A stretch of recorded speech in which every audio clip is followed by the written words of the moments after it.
Testing, testing, one, two. Testing, testing, one, two.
Hello, everyone. My name is Panagis Galiatsatos. I affectionately go by Dr. G. I'm an associate professor at Johns Hopkins. I'm a lung and critical care doctor, and most importantly, I'm a member of this amazing HEAT team.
Hello, everyone. My name is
Panagis Galiatsatos. I affectionately go by Dr. G.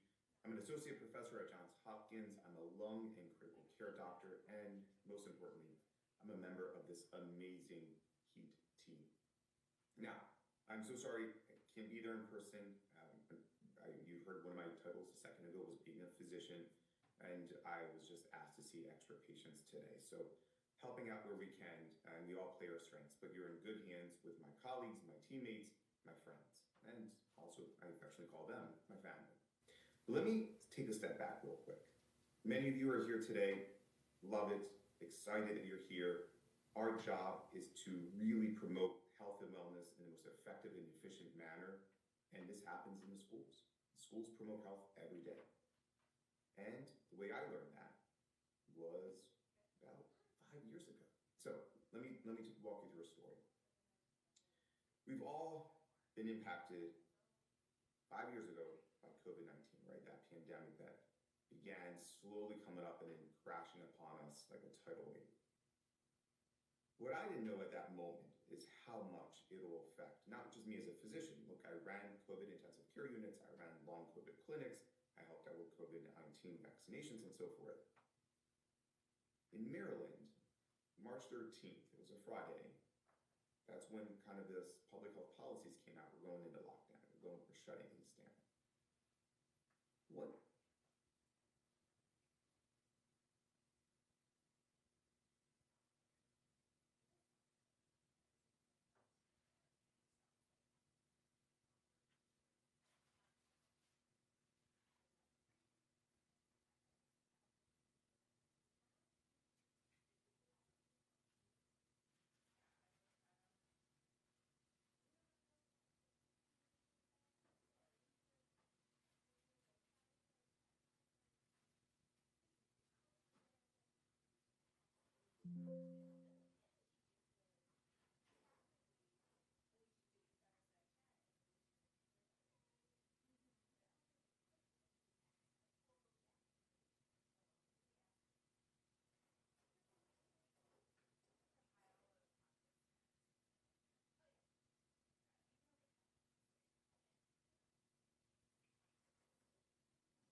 Audio check for stream, 1, 2, 3. Audio check for stream, 1, 2, 3.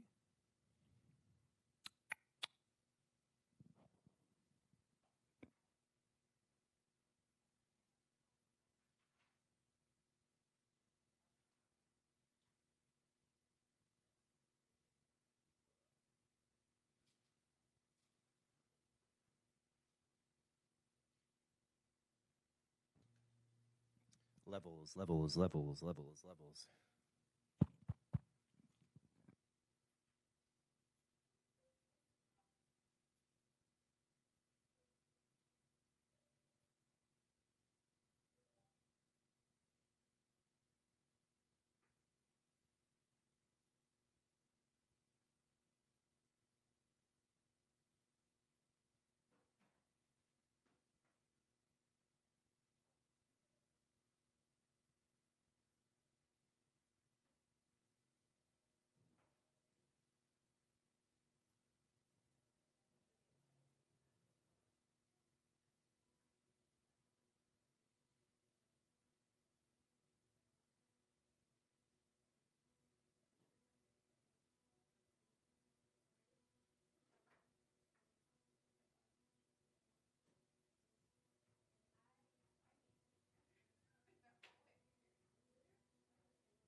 One of the first emails I would be getting in 24 hours wasn't from other doctors or colleagues. It was from teachers. They were worried. They didn't know how long this would last. And what really came about in those emails and those conversations later was the teachers opened my eyes into this notion and recognition that they do much more than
Good morning, good morning. I just want to make sure that my voice sounds like a voice, not like a crunchy tin can.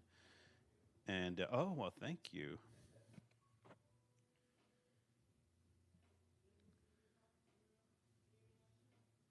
Well, well, this one, check 1, 2.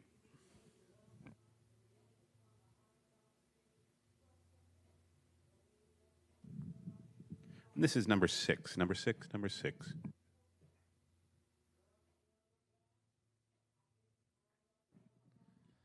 Good morning, good morning, good morning.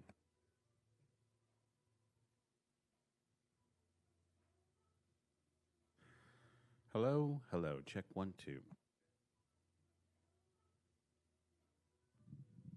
And a final check here on mic number 5.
it better? Ooh.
Thank you.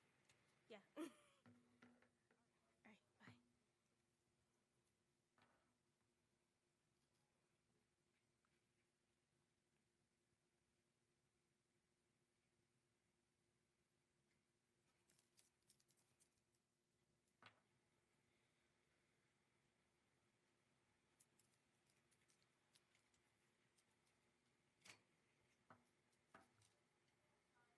No, you're fine.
Yeah, maybe. New York City is now the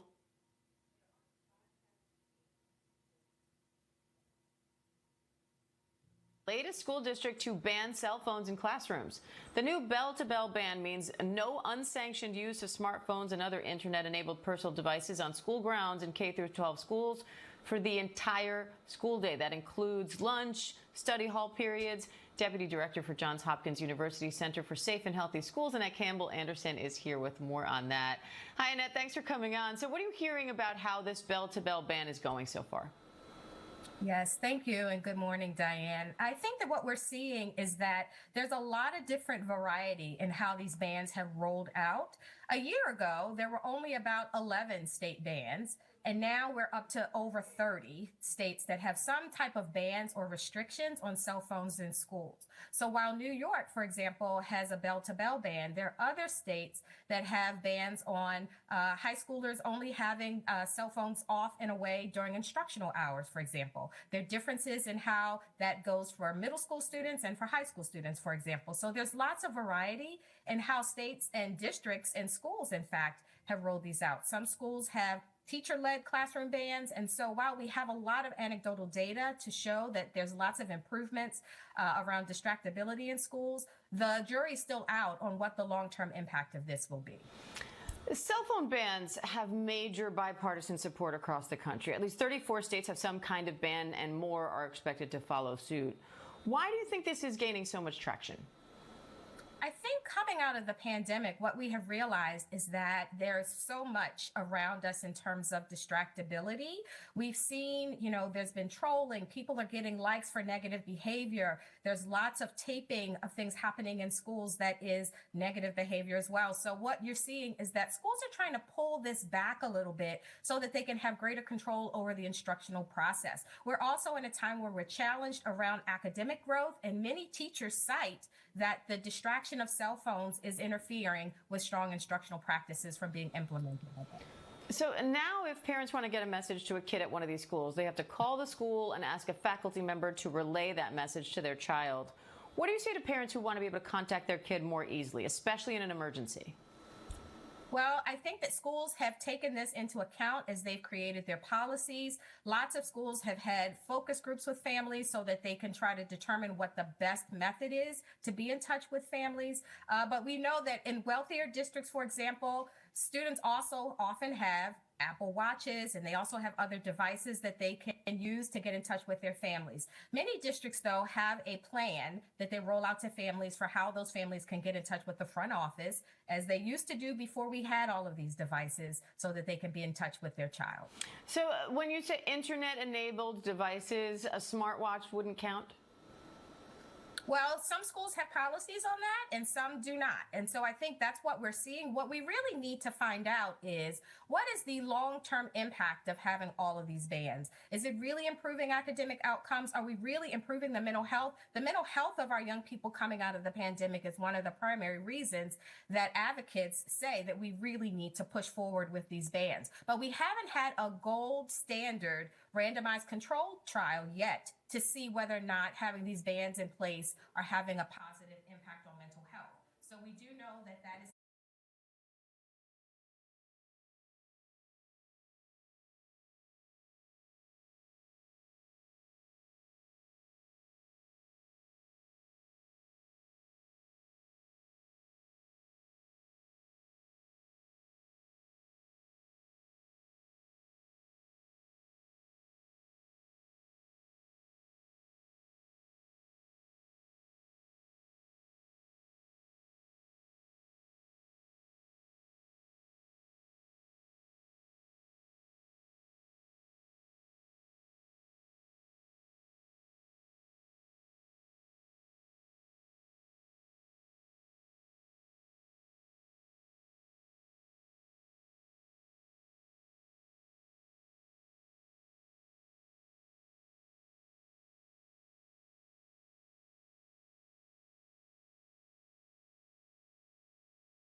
All right. Good morning, everyone. Good morning. My name is Dr. Annette Campbell Anderson, and I am a member of the Johns Hopkins Health Education and Training Corps, otherwise known as HEAT. And I want to thank you all for coming to our first in a series of Nexus convenings that we will be hosting this year on topics that are near and dear to our hearts at the intersection of education, public health, and medicine. So can we please give ourselves a round of applause this morning? Yes. For getting here with the traffic, surviving the traffic. Thank you very much, Dr. Ling, and for making sure that you were here for this important conversation. I'm just thrilled that so many of you have responded on a professional development day. I know that we have several people who will be joining us online via Zoom. And so I want to say welcome to all of you who are coming to us electronically, because we know that this is an important conversation and we want as many voices in the room as we can have today. So I just want to remind you of a few logistical things. We do have breakfast and coffee in the adjacent room. If you haven't had a chance to grab some breakfast, please do so.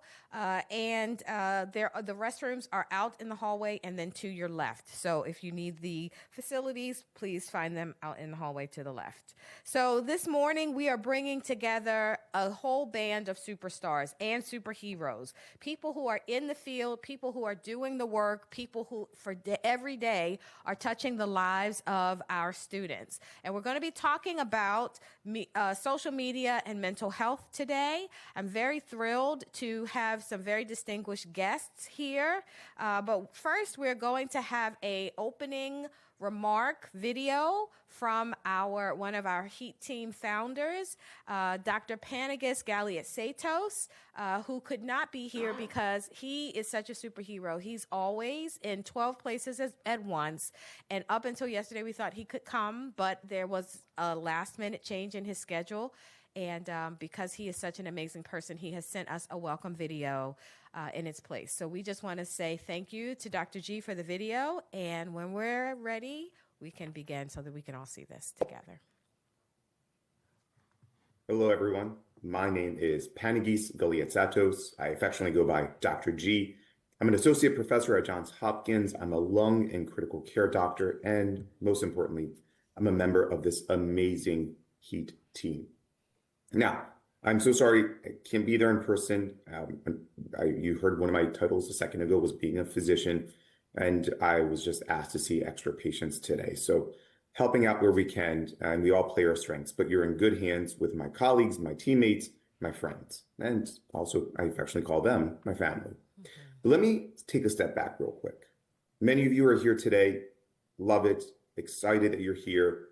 Our job is to really promote health and wellness in the most effective and efficient manner. And this happens in the schools. Schools promote health every day. And the way I learned that was about 5 years ago. So let me walk you through a story. We've all been impacted 5 years ago by COVID-19, right? That pandemic that began slowly coming up and then crashing upon us like a tidal wave. What I didn't know at that moment is how much it'll affect, not just me as a physician. Look, I ran COVID intensive care units. I ran long COVID clinics. I helped out with COVID-19 vaccinations and so forth. In Maryland, March 13th, it was a Friday. That's when kind of this public health policies came out. We're going into lockdown. We're shutting things down. One of the first emails I would be getting in 24 hours wasn't from other doctors or colleagues. It was from teachers. They were worried. They didn't know how long this would last. And what really came about in those emails and those conversations later was the teachers opened my eyes into this notion and recognition that they do much more than just be a child's teacher. They're their mentor. They're their role model. They're their public health informant, right? The kids are going to show up back to school ready to talk about COVID. This is what they want to do. Their lives have just been disrupted. They want to talk about COVID. And the teachers would be emailing us. Hey, Dr. G, look, I'm good at teaching algebra. I can't even keep up with COVID-19. What do we do? What do we do? What do we do? At some point, with all these emails, I said, all right, how about we do this? Why don't we just come into your classroom virtually and just talk about COVID-19 in a manner that's appropriate for your age group, for your class, in the right educational format, taught by leaders and scientists and public health officials and nurses and our own kind of pre-meds and medical students and so forth. We'll come in virtually as often as you need us, however long you need us. The most important thing to do with this is to make COVID-19 not just understandable, but to make these students recognize it's actionable. And every student had a hand to play in preventing the spread of COVID, promoting the proper information around COVID, and saving lives. We would finish these messages, these engagements by saying, you can save more lives than any doctor or nurse because you're the front line, right? As a physician, I can tell you, we're the last line of defense. If you're sick with COVID, you're on us. So over the next year and a half and so forth, we got out virtually from Hawaii to Alaska to California to Maryland, St. Mary's County, Garrett County, Wacomico, and into DC. We were there. We were in partnership with the teachers. We were promoting these messages. And what we found out was we can work synergistically with the schools to do proper medical messaging and public health messaging, right? Reinforced by the schools. And we're sitting there as a catalyst to come in and discuss what's going on. And what was great with these conversations with the teachers, at some point, they're like, look, COVID right now, it's calming down, but we're having other consequences, mental health. All right, let's react to that. We're already your partners. We consider you our colleagues. Let's dive into that. And we did. We pivoted to a mental health curriculum in addition to our COVID. And that one really got the attention because what the schools were pleading with us as we see the social identity of these kids were disrupted. We need help. And the challenge is mental health carries stigma. No one's very forthcoming. We need help. So we helped. That's what we do. That's what we did. Now, 5 years later, what I'm most proud about professionally, right? Because if I say this and my 7-year-old's like in the other room, she's like, Dad, I think you're proud of me. Okay. But what I'm most proud of is that my colleagues here, from Dr. Annette Anderson to Dr. Ling, to Mindy Levine, to Dr. Exum, to Megan Brown, and others that I know I'm blanking. This is like an Oscar speech, and I'm like, I can't thank everyone, but everyone. We're 5 years later, and what the COVID-19's early years of the pandemic taught us was working in partnership, working in collaboration with the schools is needed. Right? This is the best way. When we synergistically all come together for the benefit of the youth and the school's community, everyone wins. Everyone wins. We've done this effectively in Baltimore City, Baltimore County, and in the state of Maryland. And now we're sitting here saying, well, let's continue expanding. Johns Hopkins has a footprint in DC. Let's go to DC. And that's what brings us here today. The purpose of our presence, right? Yes, we did the academic thing. We got a grant called the Nexus Grant, brings us here. Fantastic. All right. But the intention behind it is to use this moment to really spring forward a collaboration with the schools here in the district, with the teachers who are every day impacting their students' lives, with the administrative staff who every day are juggling social issues just to make sure they can get their kids in the classroom, learning and becoming a better version of themselves. Our job here is to help with that. Our job here is to collaborate with that. Our job here is to invest in your community like the way you are. Right? Your native intelligence helps promote the youth every day, and we want to be a part of that. And in addition, also providing resources to the teachers. We work with some of our schools here in Baltimore City where we have a higher rate of teacher absenteeism than student absenteeism. So we work with the teachers, trauma-informed care, mental health services for them. Again, we want to copy and paste that to the schools in the district. We're here for you, as you are here for us, and you're here for the community. This is it. Right, so being a model of how we can all come together, synergistically working to promote health and wellness in the most effective way possible begins today. And that's what excites me. As you guys navigate the day, you'll hear from others, you'll network, you'll hear a variety of speakers and so forth. Take it in. Let this be a catalyst. What can you do moving forward with this? And whatever you are thinking of, write it down like a wish list. And then you reach out to us. The HEAT team is here for you all. The HEAT team's intention is to become a standard of what it looks like to have a university, a healthcare system, an academic center, partner, collaborate with school-based communities. We're here for you all as you are here for us, and you're here for the youth.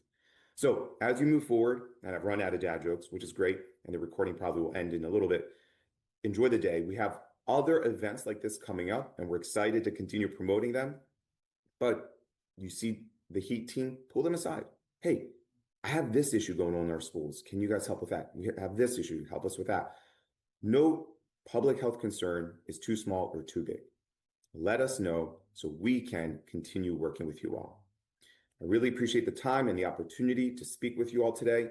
As you're watching this, I'm probably seeing my third patient of the morning. So again, I apologize. I wish I could be with you all today, but I will see you in the near future. And also, you're in better hands with my colleagues who have better jokes than I do.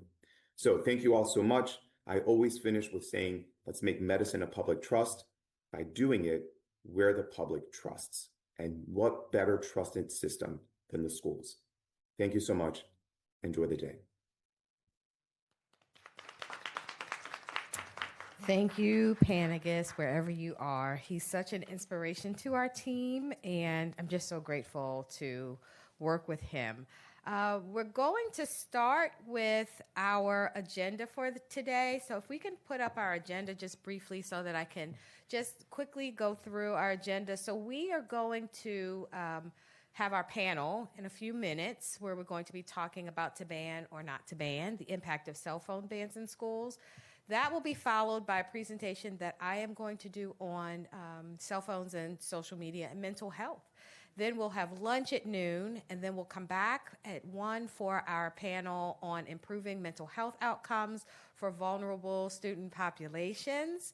And then we will have our final session of the day where you will have an opportunity to participate, where we'll be talking about strengthening student supports after today's conversation. So I want to say thank you again to all of you for taking the time on a professional development day, traveling. Many of you have traveled from out of town as well, so thank you all. I want to say thank you to one person in particular who has just arrived. So I have known her for over 35 years. She's very dear to my heart. And when I reached out to her in the summer and said, I would love to figure out how we can collaborate after all these years around our joint interest in working with students, she said, I know just the people and just the time. So I want to thank my special soror, Tamara Dukes, who just arrived. If you could just stand so that we can thank you, because she did a yeoman's job in reaching out to so many people in the DC area and bringing so many of you here today. And without her, I would just be lost, so as always. So I love you, and I just wanted to say thank you in particular. All right, so we're going to start. We're going to open up with our first panel, to ban or not to ban. So we have 4 distinguished guests this morning who are going to join me at the table, and they are Principal William Haith from Ballou High School.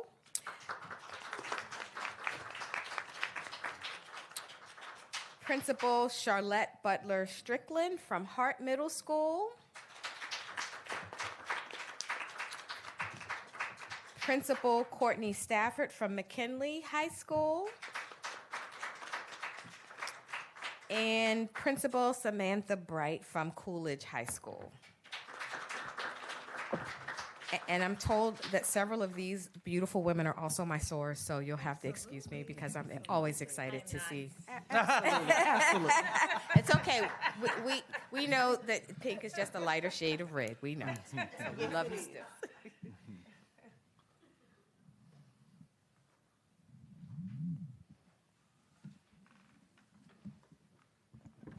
All right, I think I'm going to just stand in the back and start with my questions this morning. If you would, each of you introduce yourselves and talk a little bit about the demographics of your school and your. I got a chance to talk to you all before today began, but I'd love for you to share a little bit about your DCPS journey and where you are, how long you've been there, and what you're doing now in your schools. So, if you want to start. Absolutely. Yes. Good morning. Good morning. My name is Samantha Bright. I am the proud principal at Calvin Coolidge High School in the northwest quadrant of the city. We have about 1,167 students as of the count yesterday. We service a population with an increasing population of MLL students. So we're about 49% Ls and really another 49 to 50% African American. So we're really half and half in the school, and that has really changed throughout the years. I've been there now 8 years, 7 years as the principal, and 1 year as an assistant principal. My journey that led me there before Calvin Coolidge, I was at Dunbar High School for 6 years as the assistant principal. I was at McKinley High School for 2 years as an assistant principal. Before that, I was at non-public and DCPS Level 5, Prince George's County, in the Archdiocese of Washington. So I'm enjoying my DCPS journey. There's no place I would rather be, and I think that we're doing really well by our scholars and our school community. Good morning, everyone. My name is Dr. William Haith. I am the proud principal of Blue High School in Southeast DC. We roughly have about 600 students. We're about 99% African American, Black, 1% MLL students. We are extremely proud of the progress that we've made over the last few years, with the possibility of having a 90% graduation rate this past school year, along with thank you, along with a 86% promotion rate, and also student achievement has gone up as well. So we're extremely excited to have those scores. As far as me, my journey, this is my 23rd year in DCPS. And one of the things I want to just take my hat off to my colleagues at the table, because we all had the opportunity to go a part of the Georgetown EML program. So that's one of the investments that DCPS made towards us and in us. I also want to let folks know that Principal Stafford, to my direct left, had the opportunity to be my resident. I had the opportunity to be her resident principal. She was actually my mentor principal many, many years ago. And then the person to her far left, I used to work for her as well at Jackson Reed. So to be on this panel and be able to share this is a great opportunity for myself. So. Good morning. I am Courtney Stafford, the principal at McKinley Technology Education Campus. We are unique in DC. I have a 6th through 8th grade middle school that is a neighborhood school that feeds into Dunbar High School, and an application STEM school, McKinley Tech High School. This is my 4th year at McKinley. High school enrollment is 715, middle school is 300, so about 1,000 students on campus, 6 through 12. Both schools are STEM focused.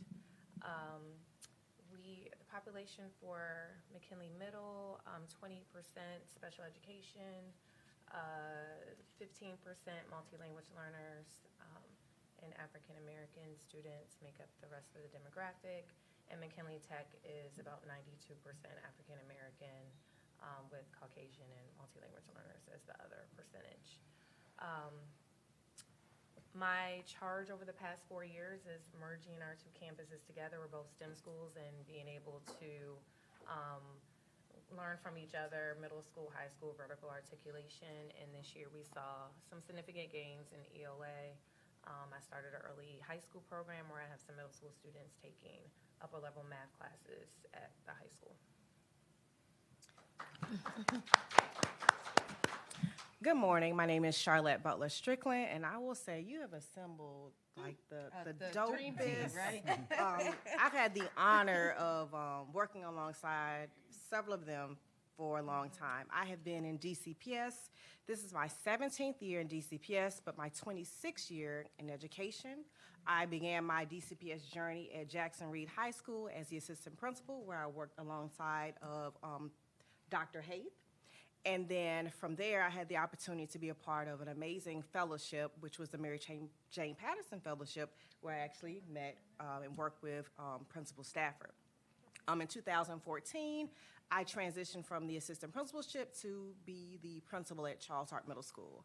At this point, I think I am the longest standing principal for Charles Hart Middle. It is my heart, it is my love. Middle school is an awkward place. I always ask people, do you remember when you were in middle school and did you like it? And most people will say, no. And so because of that, my core value is making sure the experience that my children have is an amazing middle school experience, that they are learning everything that they need to know so that they are have a successful high school journey and prepare them for what is next. When I entered the doors in 2014, we were the lowest performing middle school in DCPS, and now I'm proud to say we've been maintaining. We're at top 5 in the pack, especially number 1 in Southeast. Just consistent with our focus on having joy, a joy factor, but also academic excellence. So just really proud to sit on this panel with these amazing people because I know they've been doing tremendous work and we've been in this work together. As you can hear, all of us 20 plus years of doing work and serving the District of Columbia Public Schools. So thank you. Awesome. All right, so let's just jump into it. So let's talk about cell phones. Now, cell phones have been in schools for years, decades even, right? But what would you say was the tipping point when cell phones, in your eyes, really became a problem in schools? I can take a second. I don't think they've ever been a problem. I think that it's how the school leaders, like the leaders on this panel, decide to use the phones and how we incorporate them into the day-to-day building, right? So each one of us, even before the actual cell phone ban, have had ways in which we address cell phone usage, ways in which we encourage classroom teachers to use technology with our students. So I wouldn't say they were a problem, but I would say that it depends on how the school leader sets up the cell phone usage in the building and the student expectation. Okay. Yeah, so this is my 11th year as principal. And for all 11 years, I've collected cell phones. And that's just simple, wanting students to be engaged in the content. It's hard for, I was a principal at a middle school prior to coming to McKinley, and it's just hard for a middle school student to decide social media over math, or social media over the story that my teacher is making me read. And so wanting them to be engaged in the content and not have any distractions, I've always collected them. And if I can add to it, I think for me, we actually tried to implement cell phones in the classroom at a school I led before I came to Ballou High School, and I had the opportunity to lead a school redesign. And in that redesign, we engaged our instructional staff to prepare for students with cell phones in the instructional environment, and it just became too difficult. And what I mean by that is we expect for students to have student-appropriate behaviors, age-appropriate behaviors, and using the cell phones is one of them. What I realized during that year is that it would be better to train and develop teachers more so that they can learn how to de-escalate and even integrate the cell phones in the learning environment. And because we were not there yet, then I had to go back to banning cell phones. For me, it's like what I tell everyone who has children. The moment you put this in a child's hand, you're giving them the entire world, and you're allowing the entire world to access them. So with the cell phone being accessible in school, that now means the entire world has access to my building.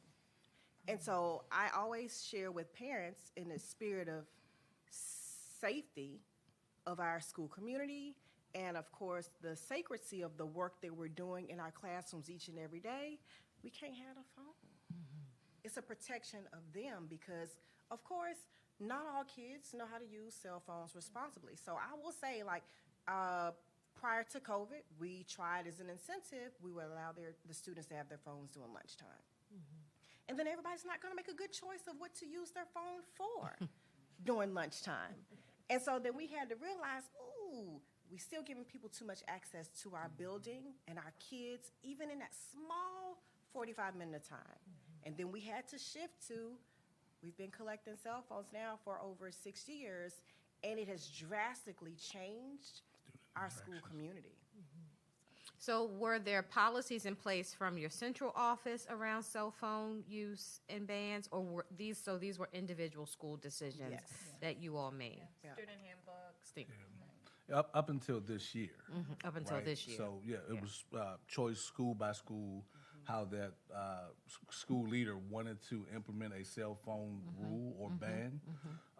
But then this year, DCPS came down and said that no schools are allowed to have cell phones in use during their structure time. And did you see that there were challenges with families or parents who wanted their kids to keep their cell phones? So what I'll say about that, and it seems like my colleagues are all on the same page, but not really for us because we had already implemented that over the years. But I'll turn it over. I think no matter whatever policy that's put in place, if you explain the why, and then the parameters of, so yes, your child will not have their cell phone, but you have the phone number of every single adult in the building in case you need to get in touch with your child, it makes them, I'm okay. I know I can call the school. I have the principal's number, the AP's number, the teacher's numbers. Then I don't need to give my child the phone, or they don't need to have their phone. So you have to tell people why, but then also what is the workaround of making them feel comfortable and safe with their child, not having that instant access to their child. So what would you say was the return to school with cell phones from the pandemic? Was there a difference? Did you notice a difference in student behaviors? Did you notice a difference in school climate? Were there differences in family engagement? Or did you just go right on back to, Dr. G talked about March 13th. I know we all think about that date a lot. So when schools went back in fall of 21, well, that's when most schools went back. Did you see that there was a difference in school climate that was precipitated by usage of the phones or social media at all? Did that have an impact on how things changed in your building? I would say social media definitely. Social media. I think social media definitely, and not just with students, staff, family. Not the staff, child. Everyone, we were home and the norms of what happens at school changed, and it has changed how we operate in schools now. So I wouldn't say it was just the cell phones. The cell phones helped to create a larger issue that may have been looming. At Coolidge, we attempted to go right back to where we were. It was not easy, but we were consistent around maintaining what the expectation was and probably adding in a few more guardrails, because now that students have been home so long and without the school giving them those guardrails, they thought it was going to be sweet, as they would say. I think that the pandemic changed everything in how we lead schools. One of the bigger things that I think that it exposed was just the inequities amongst families and the dependency on technology now. So coming back in, we were exposed to those inequities. We did have to rethink how we do student engagement now and reset norms. So those things were extremely important, knowing that you had a whole year and a half of just being on technology, depending on technology, and now you're being told that you're not allowed to use it at all. And so the district shifting to the one-to-one computers were extremely important, but then those still had technical difficulties. So we had to find ways to really strategize about how do I get students to re-engage with one another based on how we transition from COVID. bringing up technology divide. So the divide is having technology versus not like your phone is like your only source of technology, but also when you're giving the one-on-one devices, how do you use your computer? How do you open Word? How do you type something? How do you like all of that we had to teach them. And then social emotional learning, mental health became the focus of mental health, wellness, and education mixed together, and not just education. Coming back from the pandemic, it was really challenging. I'll say it was probably my roughest year in education because we were not ourselves as adults ready or well enough to receive the kids that were coming back to us that are not the way that they left with us. Those weren't the same kids. And I think the expectation of us expecting the kids to be exactly the way they were when they left is what caught a lot of people off guard and unprepared for what we had to shift and do very differently. So it was more so we spent a lot of time doing a lot of social and emotional because in all honesty, in the age of technology and social media, we become these, I'll just say, faceless voices. And what I mean by that is the freeness to just respond and say anything to anybody and post any and everything and opening yourself up to the world. And the responses from that creates a lot of things. And I just think about middle school because, of course, I had a middle schooler. She's still in middle school. Lots of self-esteem challenges because I'm now seeing all these images of people in their big, beautiful homes, and they're showing you all of the best of them, and I don't present any of that. So now I become this. It is. And so we did not prepare for a lot of students who spent a whole year and a half doubting who they were, doubting if they're enough, and really having, for some of them, where kids thrive is in the interactions of person to person. So they lost all perception of having a conversation with a person one-on-one because through a computer or through a cell phone, you can just say anything. And so that was the hardest year for me as an educator to really shift and to adjust how I led, how I parent, because our kids were very different coming back from the pandemic. And I think it absolutely had everything to do with social media, cell phones, and technology. So let's stay there for a second. Talk a little bit about how you feel social media has impacted the mental health of the students in your school and how you had to deal with that. Because I can imagine, I mean, I know what I dealt with. And, you know, it's tough, right? Yeah.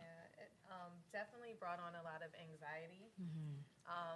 As Charlotte said, around you're exposed to the world. So anyone can see, especially if your page is open. Students sharing passwords with each other. So I can log into somebody else's page and say this post and people think it's me. And so now I'm being attacked. Videos being shown of students that shouldn't be out there about them. And now, you know, the whole school, the airdrop and the whole school now has it. And so it's just easy to circulate images, you know, back in the day. I don't know how old the audience is. You would pass notes. Yes. And it was just you and the people around you that saw the notes. Now the passing notes is I can post something on my story or in a group chat and the whole entire school has it in less than 60 seconds. And so when I come to school, I have this anxiety of, am I going to be accepted? Am I going to be targeted? Because that is the age group where what your peers think about you is what is your value. For me, we also have to think about like the algorithm that occurs when you scan through social media as well.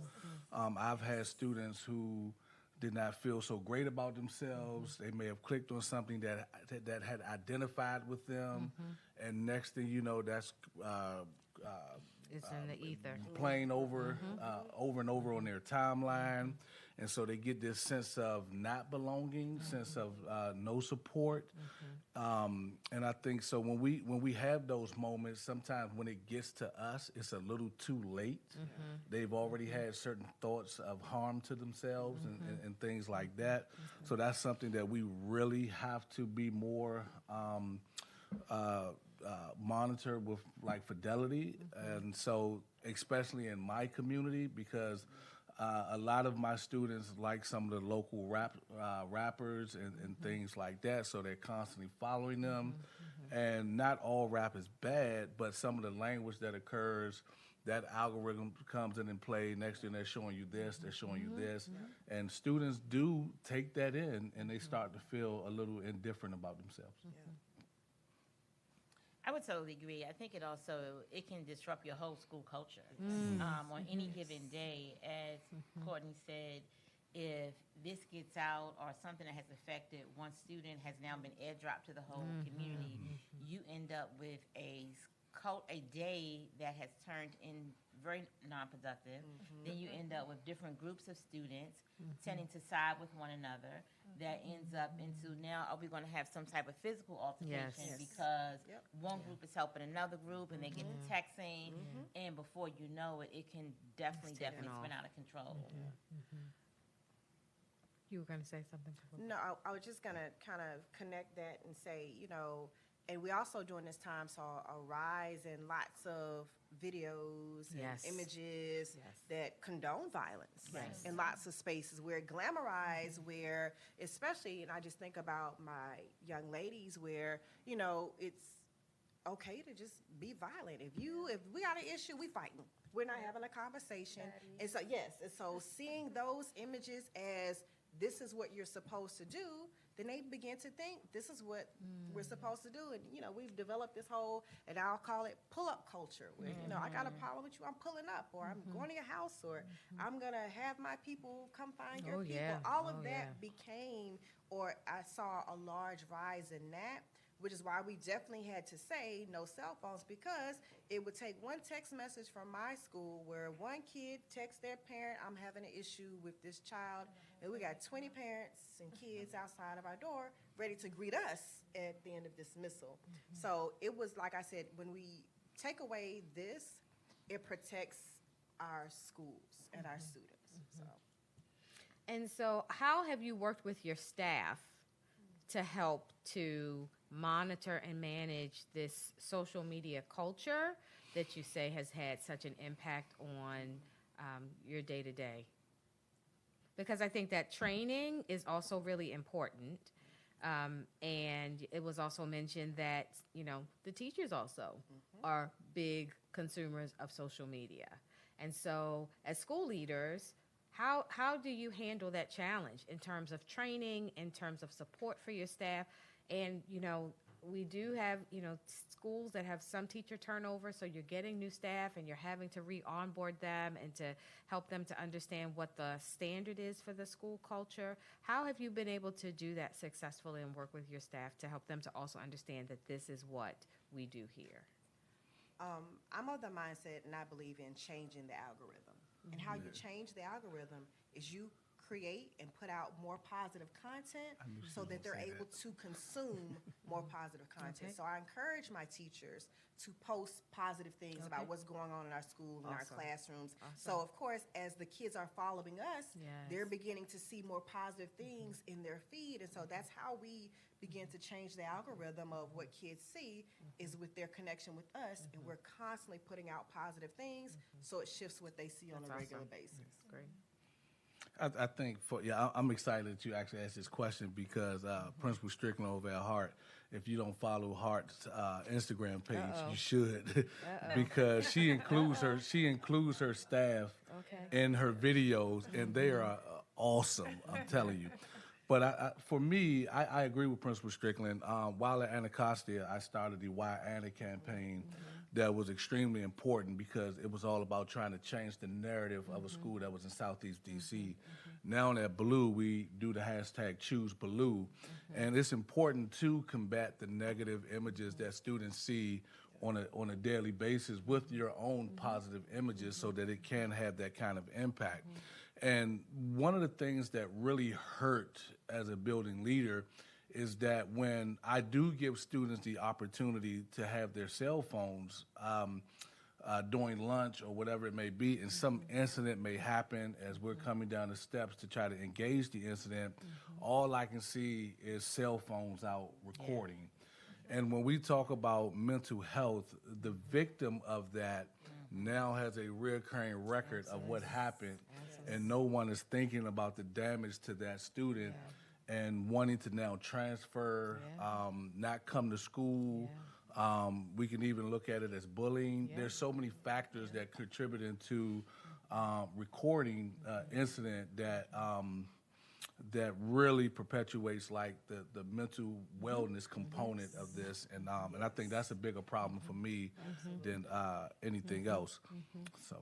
And I think your original question was around controlling. I don't think it can be controlled. I don't follow 1,000 students to monitor their pages. I do have conversations with parents of monitoring your child's page, the fake page, the alias page that they have, that the students know about, like just to be aware that your child has that. Oh, my child's not on social media. They are. You just need to find out what they're going under. To be able to monitor what they're saying. Group chats is another thing. They start these large group chats with 20 people in them. And those generic messages that don't have anything to do with you. However, you will take it as if that message is to you. Okay, and so the consequence of that. Indirect post. Yes. The notes that they put up. And so, and as principals, you often have to mediate that conflict, right? All day long, right? On a Monday. Oh yes, on a Monday. Yes. Had all weekend to get it settled. Yes. Wait to come to school. And And then, you want yes. to settle it here. Yes. All the summer posts. And in my weekly note to my parents, I say that check your child's phone. We at middle school. You're not living in my house, and I don't have control of something. Like I'm paying for this, so therefore I'm going to get a chance to look through to see, and I tell the parents, there is no privacy. And I think we want to give our kids the freedom to have that, but then they also we told them and given them the guidance on how to use this device, then it's left up to everything and anybody else to teach them how to use it. And so I set a reminder, everyone, check your child's phone, look to see what's going on, and ask them those questions of, who's your friend, what's going on, what does this mean, so that one, that builds more parent-child relationships for them to be honest, because if I have nothing to hide, I have nothing to hide, and so when I do get in trouble, my parent is that safe person for me to have those conversations with, even when I do make bad choices. But I tell my parents, check your child's phone. So you all had cell phone bans of one sort or another, and I'm hearing there's so many different ways that bans and restrictions can be implemented. What would you say you have found to be most effective about the new DCPS policy, which is a ban? And what would you like to see happen to strengthen the existing policy? If every school has well, it's a law now, so every DC school collects cell phones. So I don't hear students saying, I'm going to go to this school because I'm allowed to have my cell phone, which was a thing. Consistency helps. So it's consistent across the board. I think it's up to the school of how they want it. Some people use pouches where the classroom teacher has them put it in something. I took that burden off of my teachers because I also wanted to be consistent in my building, and we all know those one or two teachers that won't, that give in to a teenager bothering them. So, so we collect it as soon as they come in the door. And you are responsible for them. They have their cell phone lockers. So my engineering students built cell phone lockers. So we have a 9th grade, 10th grade, 11th grade, 12th grade locker. Over their summer, my engineering director works with them. They do prototypes of, we didn't like this about last year. We want to tweak it and change it. So they're custom made by students, and they just lock them up with TSA locks.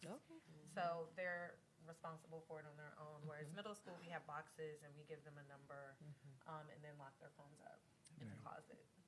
And they get it at the end of the day. And is there something you'd like to see done differently about it, or?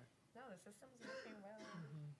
Yeah, I would have to agree too. A few times you get some cell phone smugglers. And then you're like, how'd you get your phone? Yeah.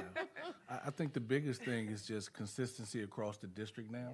Like that really helps because students would say things like, I'm transferring to Coolidge because of such and such and such and such. So the consistency with the policy and the law is extremely important.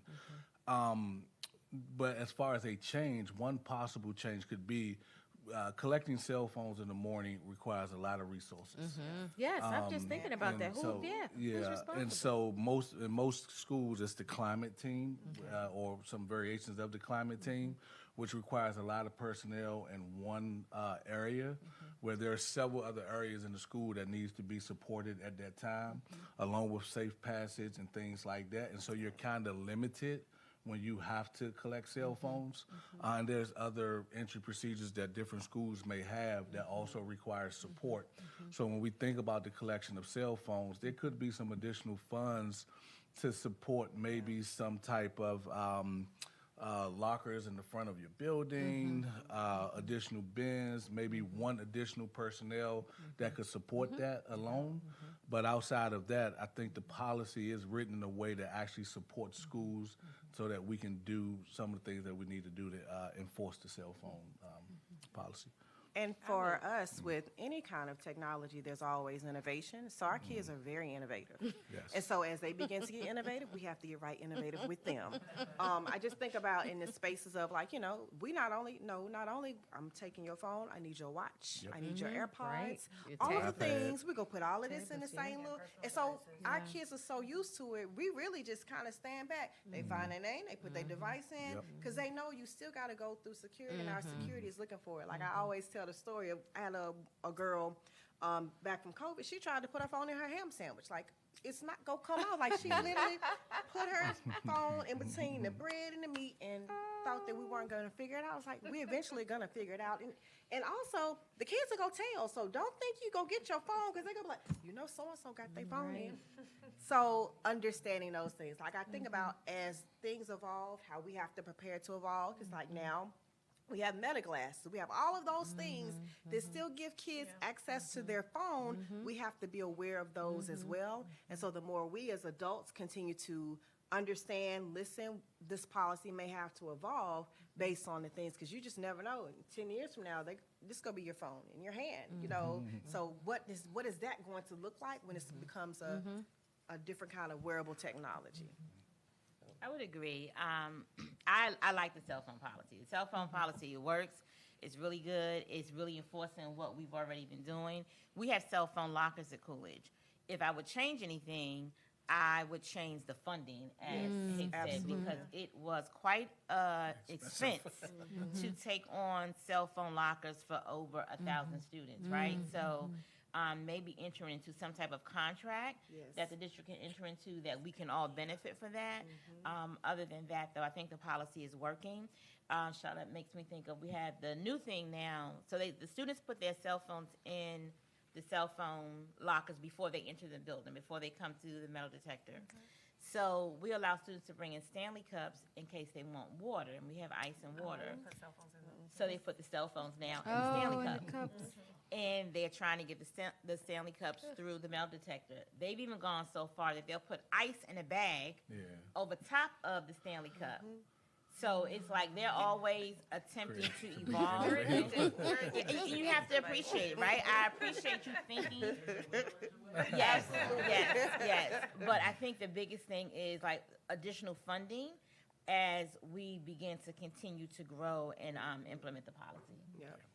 And then my last question, and then we have just a couple minutes for the audience to ask a few questions. So do you feel like the mental health of your students has improved? And do you feel like social media is less of an influence now in your schools because of the cell phone bans? I don't think social media is less of an influence, because social media is still Everywhere. there on the After school. After school, weekends, non-school days. What was the first part of the question? Do you feel like the mental health of the students has improved as a result of these cell phone bans? Because while it's making less distraction, there probably are fewer fights or discipline issues because the phones are in lockers or yonder pouches or wherever. What I'm really wanting to get at is, These cell phone bans are a great first step. Yeah. Have we really touched? No. So that's what I'm. No, and I think like health class, there should be some units around social media and its impact on your Should be a mental curriculum health. around it Like now, even as yeah. adults, like we doom scroll, wake up, let me check my Instagram right when I wake up, and being attached to social media, likes, etc.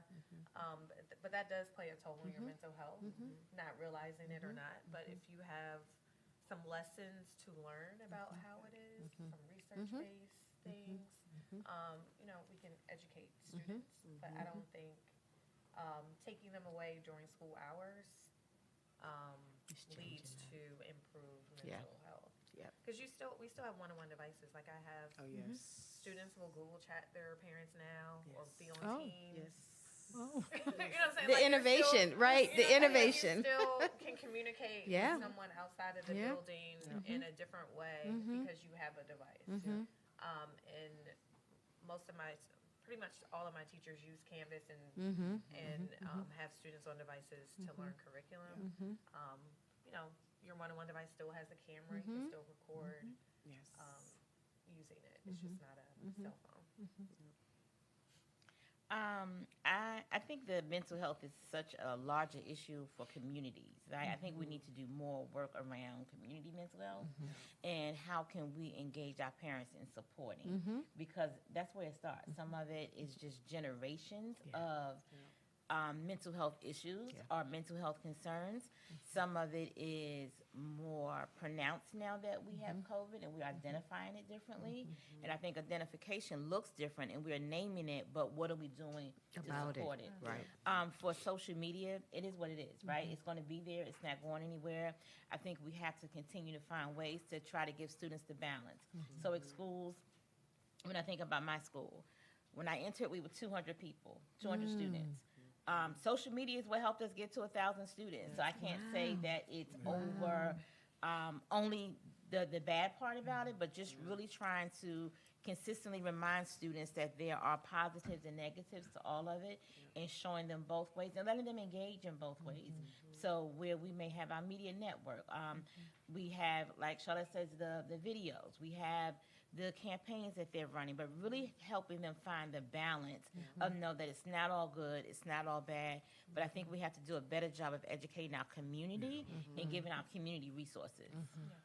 And if I can, and I'll build on that by just saying, yes, we've had the opportunity to talk about some of the disruptive behaviors with cell phone usage and the reason for the ban, but there are a million reasons why cell phones are positive in the school community, because we all leverage all of the same social media networks to broadcast our schools.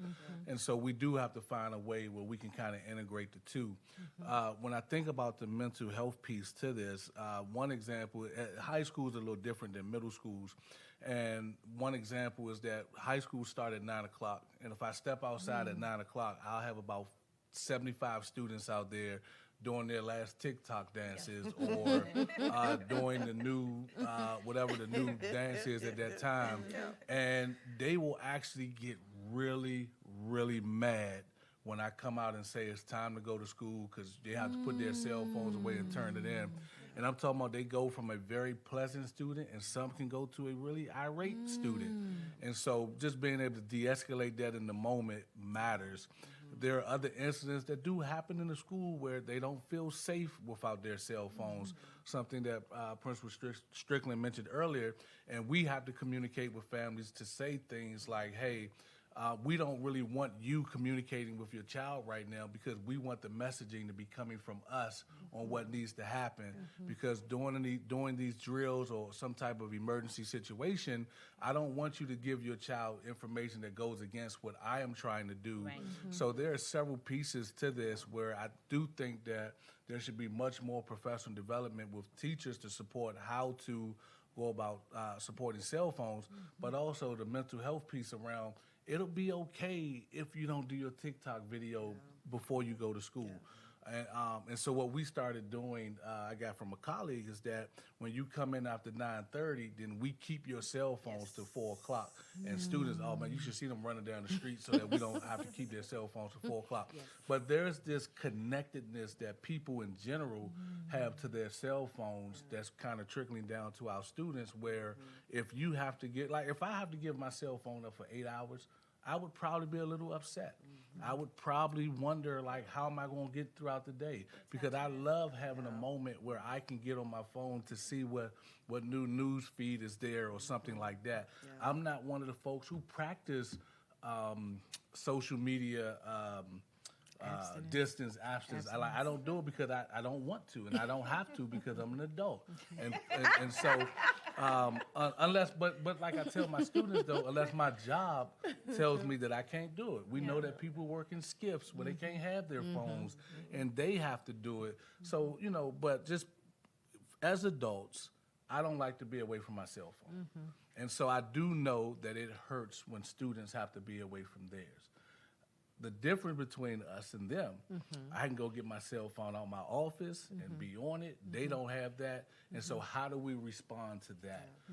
And so that's one of the big things that we're thinking about in our environment is how do we support our students mentally so that they can get that same kind of adrenaline rush.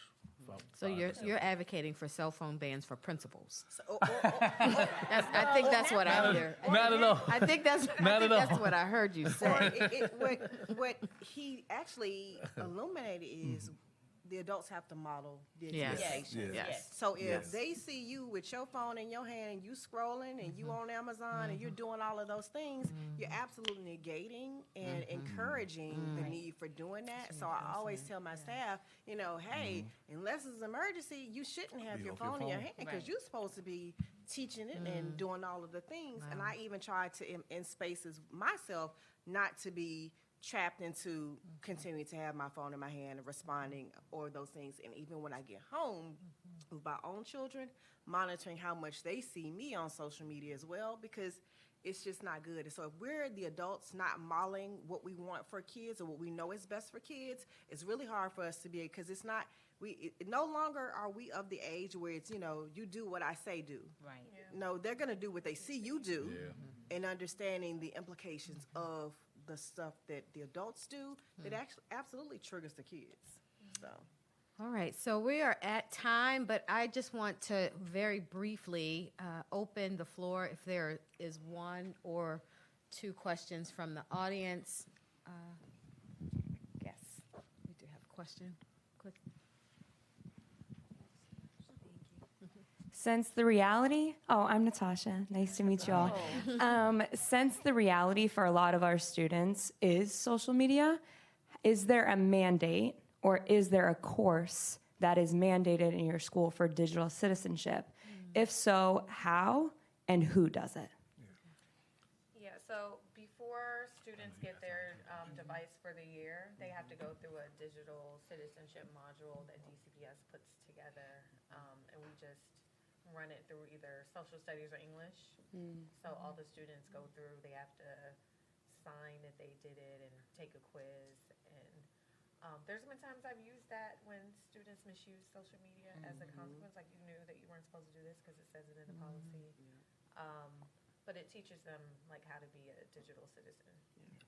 it really focuses on digital footprint. What you put out, it's there, and making them be more aware, more responsible of what that looks like. At the middle school level, we build it into our advisory lessons where we talk about it all of the time about, you know, social media use, the impact, what you're taking in, what you're putting out, building good habits. So that's a part of what we do at the school as well. Yep, and we all use the same digital citizenship course. For our seniors, and we probably need to really start even earlier, just reminding them that as you are applying to colleges, as you are applying in your next journey, your digital footprint is established long before you started that application. So we are really, really honing in on that. One thing that we talked about doing in just one of our LT meetings is making sure, again, our parents are aware, because we're not sure how many parents actually understand. When that student leaves Hart Middle School, their digital print is set.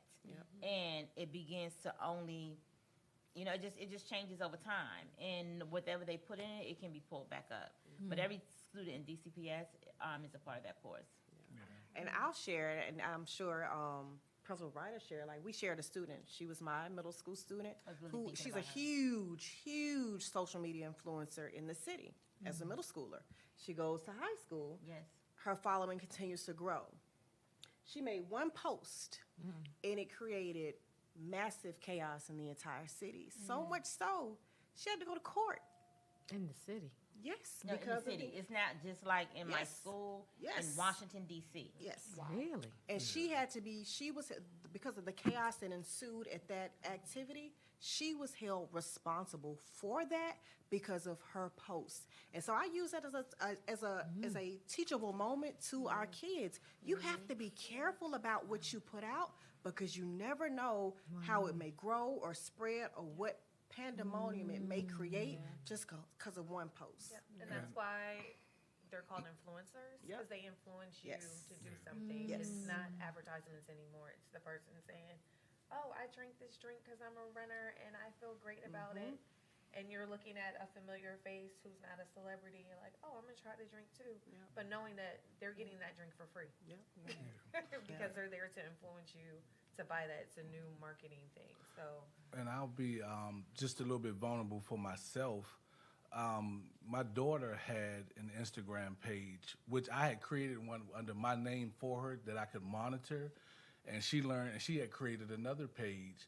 And luckily, she was posting some things that said that she wanted to do some harm to herself. And luckily, her friends actually went and told her counselor, who then gave me a call. And I even called some of my principal colleagues. I said, I'm monitoring her IG. I don't see anything on it. But then she had a whole nother one where she was posting some things that was a little questionable about her mental health. And but that did give me the information I needed at that time to get her some help as well. So. Can I have a follow-up question? Yes, very quickly. So with that being said, especially bring up the counselors, as a former intern of Baloo as a counselor and now a counselor, how do school counselors insert themselves in that digital citizenship in terms of, like, if it's an online course, is it engaging? Are they able to meet with a mental health professional when they're learning about digital citizenship? Because I think that's also a very important part. They're learning digital citizenship, but they're also attaching it to a mental health professional in terms of how that connection looks. That is a really good idea. Yeah. It is. So when we think about the divide, right, and where we are even as a nation on how we're behind in creating laws to support the integration of technology in the workforce, into our military, it's the same thing with the school system. And I do think that even a part of this committee, this HEAT committee, that might be something they could even invest more into. Like, how do we make that connection? Because currently, as of right now, there is a disconnect there. And maybe that's a great guidance lesson for somebody to develop for within the ASMA model, where they're teaching the school counselors how you can address in your classroom guidance lessons about social media use. And I don't know if that exists or not, but I think that's a great integration of that. Hi, everyone. My name's Antonio. I work at Malcolm X Elementary School, and I am. I work in elementary. So, my question, all of you being middle or high school, what are some strategies or policies that you think will work well in elementary school to prepare my students for middle and high school? The first thing I thought of when I heard you guys speak was the being able to disengage or separate them from their phones, and them having the knowledge and the withal to be okay with not having them all day. So, sorry, what strategies or policies or something to be put in place at a younger age to prepare them to be without them? Because to be sure, most elementary age students don't have cell phones yet, right? No, they 95% of teenagers. Well, 95% of high schoolers have a cell phone. 40% of middle schoolers have cell phones. So it really takes off at 8th grade. right? But what you do see is that there are pockets of parents who say, I want my third grader. So, there's a whole movement now where third, fourth, and fifth graders are engaging in social media and they have cell phones. So our enrollment is 188. Out of the 188, 95 have cell phones. They do. And I know. And Do you all collect? We collect Now at the they door. do. Yeah. We have our behavior tech. We bought this big box off Amazon, actually 2 of them. They each get their own number, and as they get off the bus, because we're in a swing space, they get off the bus, they go put it straight into their... So I think the purpose of schooling is to teach, educate, allow students to critical thinking. So because no matter what, you're going to have to combat with what the parents allow at home. And so it's extremely important to do some of the things Principal Strickland talked about earlier, like social media can be used for positive entertainment. It can be used for learning. My daughter had a cell phone and when she was in the 3rd grade. And one of the things she really enjoyed doing was the veggie thing. The game? The veggie lady? Yeah, Veggie something like Tales. that, yeah. And so so there are positive things that you can do, but it's the monitoring and the oversight is where you have to find that bridge, because the minute they get exposed to something different, that algorithm changes up and their entire feed turns into something different. So it could be teaching students, just that difference could go a long way. I think trying to, in my opinion, just having 2 kids, I have a son that's 13 and a daughter that's 11. My son is right there. But and they had cell phones at a really early age. And it was important for me to introduce them to the things that I want them looking at. I want them looking at positive things. And so if I walk downstairs and my daughter's laying on the floor looking at her cell phone, it'll be one of the things she really liked was the Snow Princess, Elsa. Like she used to watch that all the time. But then I noticed that it became some negative images of Elsa, and Elsa turned into like a dragon and being mean, and then so again, introducing students, not just necessarily putting up that barrier, but making sure they can understand the difference between the two. Yeah. Can I ask another question really quick? Do you all, and you probably already do, did your climate and culture team do any incentives around like students turning their cell phone in? Who got here the earliest? Let's do a TikTok video together with staff. Like, are So you all? yes, we have all of that. And we give them an opportunity to use it because we don't want it to say that it's bad. Like, oh, no, you can't use your phone. So we give them space to use it, but we collect it at the beginning of the day, and then they have incentive parties where the class can put together a TikTok. It's really nice. They do it. But they are very innovative. They are now using these children who are learning. They are learning to use running docs, guys. They are using Word documents. Instead of being in math, they're in Word talking to each other. Because 365, they share 365. Yes. My nephew does that. That's what they do. Yeah. Second graders. And we're trying to decipher what they're saying because they understand. Yeah. And it's very challenging. But you are doing those things, but we just have to, of course, utilize as many parameters and guardrails as possible. I was not aware that the elementary school kids had access to the docs because, like, technically, my middle school kids, close your ears, Jacob, they don't know that they actually have an email account. We don't, it's there, it exists, it's built for them, but they don't even know how to use it because we were told that the middle school and elementary school kids didn't have access to it until they got to high school. But then they figured out that they do have access to it. So you have to, and and I tell them, and our district has a system. It's not BART. I don't know which one they use. Lightspeed. And I tell them it reads every document you create in Microsoft Word, and I get a report every Saturday without fail. And it tells you this kid used something about killing himself or sex.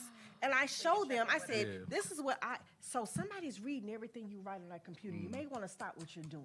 Yes. The more we tell them that somebody's always watching, it makes them more aware of, ooh, maybe I shouldn't use this as my device, as my diary, because my kids were using it as their diary.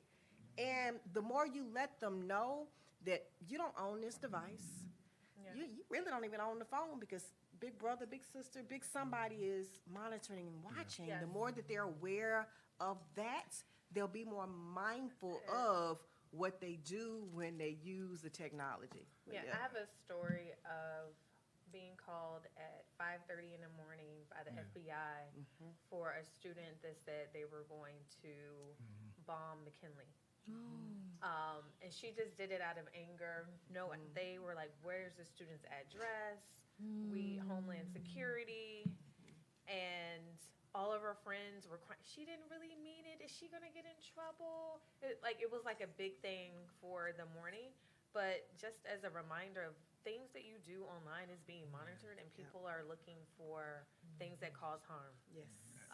And so you cannot make statements that are going to cause harm, whether you mean it or not, because it's a big deal. And the last thing I'll say to this piece is that, because Hart Middle School feeds into Blue High School.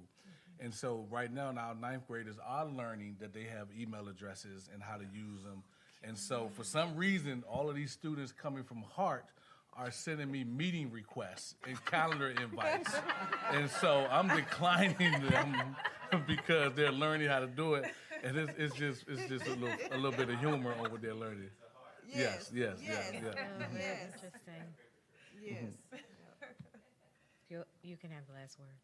No, I think continue to do what you're doing. Maybe perhaps create a version of a digital footprint class for those students. Get everyone in the school community involved. Host some parent nights to get the community again out there. But I think if you continue to do it and really on your social media, hype up those students that's doing well and what they're supposed to do. At that age, they still want to please you. They still want to impress you. So it's like, and you can probably even connect to Hart's social media page and Baloo, and then have those older students talk with them and do some type of mentoring together so that we can create something like the Ward 8 Collaborative of Digital Media. I don't know. But we can put something together where where they're learning and the parents are learning. This is awesome. This has been a wonderful conversation. Can we give our panel a round of applause? I want to thank them. I know that they are very busy, and I know that it has taken a lot out of their day to make a sacrifice to be here. So we just want to say thank you. And on behalf of the HEAT team, that feedback that you've given us will just really inspire us. So we're going to turn now to a presentation. I'm going to get to tell you a little bit more about what the research is telling us about social media. So if you just give me a moment to transition.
afternoon. We're going to talk a little bit about cell phones in schools and what the data says. So I have my clicker. I just lost it.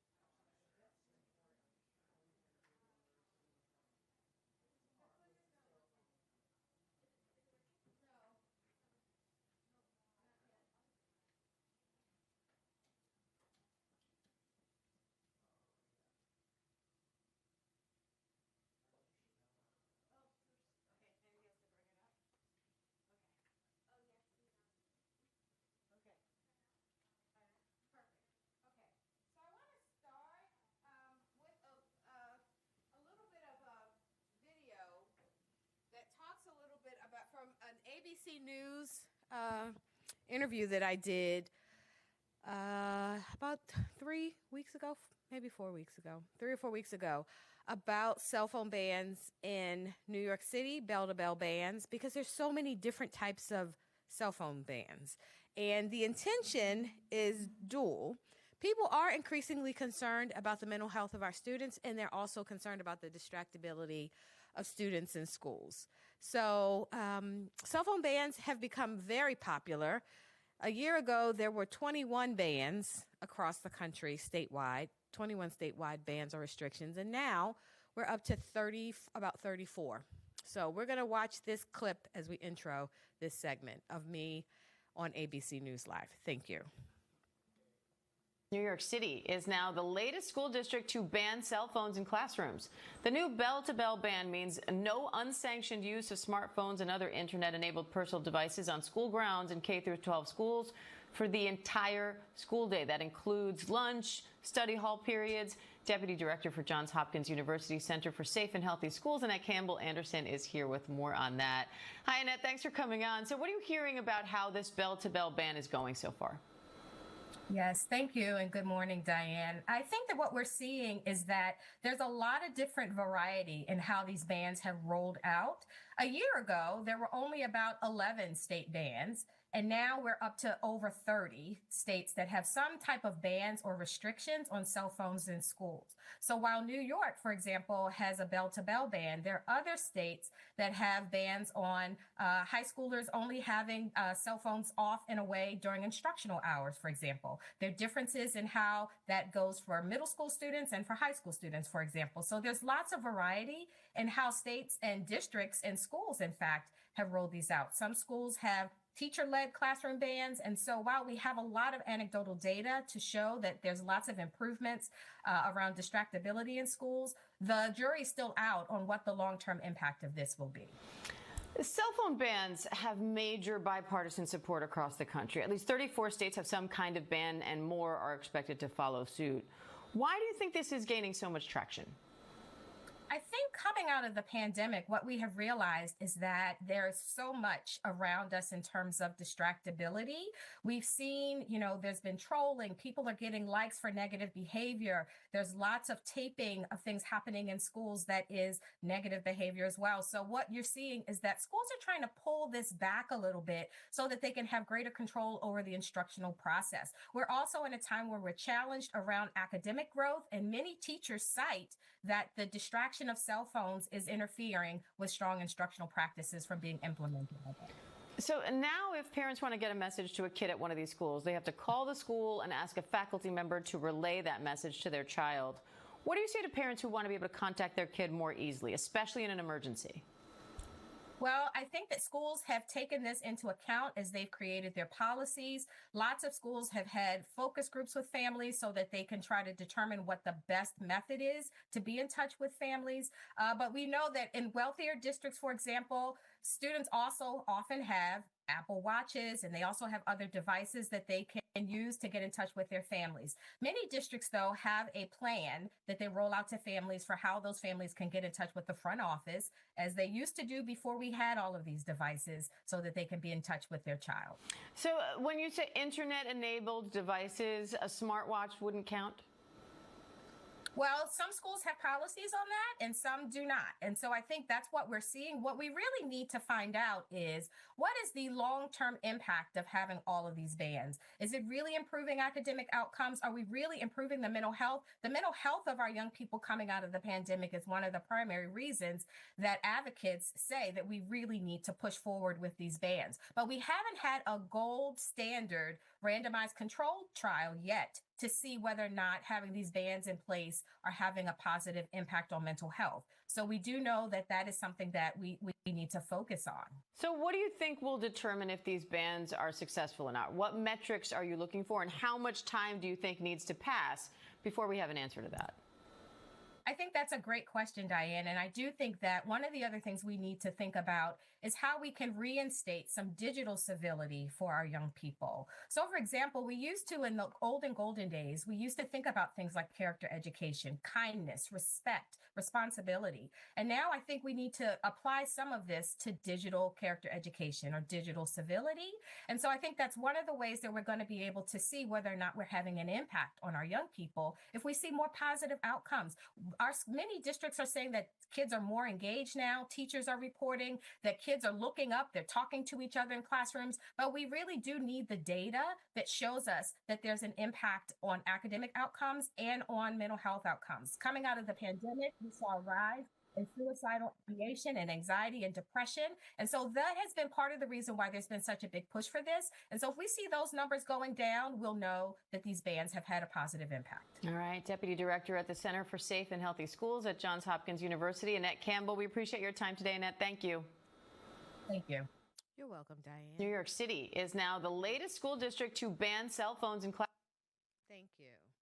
So I wanted to start with that because I feel like this really gets to the crux of where we are with the cell phone bans. A year ago, many states were on the fence about cell phone bans. As you can see now, most states have support for cell phone bans in some measure or other. We do have the majority of the states having some kind of ban, either a partial ban or some level of restrictions, and the momentum around cell phone bans only continues to grow. So what I would say as a researcher is that cell phone bans in schools have been a great first step. First step. Back in March of 2025, I actually was one of the people who testified before the DC Council as well as before OSSE on the pending passage of Heads Up, the Distraction-Free Learning Amendment Act, which is what you heard the panel talk about today, that this is now a law, that there are cell phone bans legally in every school. And so being able to share at that place in time was really helpful for me also to get feedback about why the DC Council felt so strongly about implementing the bans. But this is what we know so far about cell phones in schools. We know that students are on their phones for about 43 minutes per day on average, they are receiving about 60 notifications. So that's all the pinging that we're all getting all day long. So all day long, we get about 243 pings a day. That's text messages, phone calls, emails, gaming updates, free things that you can add to gaming devices, new TikTok, new Snapchat content. We're constantly being bombarded with content. And because of that, we are also, as adults, distracted. But in school, this is also happening all day long. And so that is why teachers are saying that cell phones have become such a distraction, because so many students are getting so many notifications all day long. The other piece of this is that the American Psychological Association reports that 41% of teens with the highest social media usage at 5 hours or more of cell phone use per day, they are also reporting the lowest levels of mental health. So they are more likely to report their health as being either poor or very poor. Similarly, in 2024, in June of 24, 87% of teachers surveyed said that bullying remains a key issue. Teachers say that students increasingly cannot concentrate. They are acting out more since the pandemic. And the other issue that is I think that's kind of came up in the conversation earlier this morning with our first panel, is that students are more frequently absent from school. We have a chronic absenteeism crisis in our country, and part of it is related to students not feeling safe in school or comfortable coming to school because, as you know, one of the principals was sharing that you can airdrop a video or photo or content of a student and it can spread through your whole school in less than 30 minutes. So we are also hearing that these cell phone bans are helping to restore some normalcy to schools and classrooms, and students themselves are reporting that they are able to concentrate better and focus more on instruction in places where the bans are in place. However, as we also learned this morning, there are reports that students are finding ways to evade the bans. For some examples, students are choosing to lie and claim that they don't have their cell phones with them when the phones are collected in the morning. Now, I was not aware that people were using Stanley cups with ice on top of them as a means to evade checks for cell phones. But as you hear, our students are becoming innovative because they really want to keep their cell phone bans. Others have gone as far as to destroy the Yonder pouches or the cell phone lockers that are designed to keep students' phones safe in storage during the day. And again, I think it's also important to point out that managing these cell phone bans for school administrators is a lot of work. It takes a lot of time out of an administrator's day. And so collecting the phones, storing the phones, returning the phones, making sure everyone has access to their phones if they need them, that requires a lot of time. And so the point that was made earlier about having more deep investment at a school level for people to actually manage this is something that schools and districts need to give more attention to.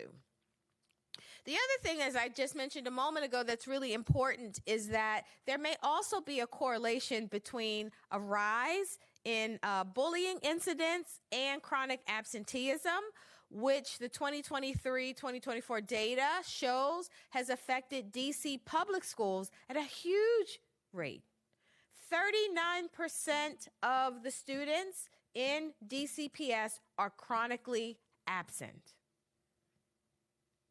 And that is a number that should really affect us all because it's showing us that we have work to do and that these cell phone bans are a great first step, as I said, but we still have a lot of work to do around addressing some of the tertiary and corollary issues that have emerged as a result of having social media and cell phones be so ubiquitous in our school days.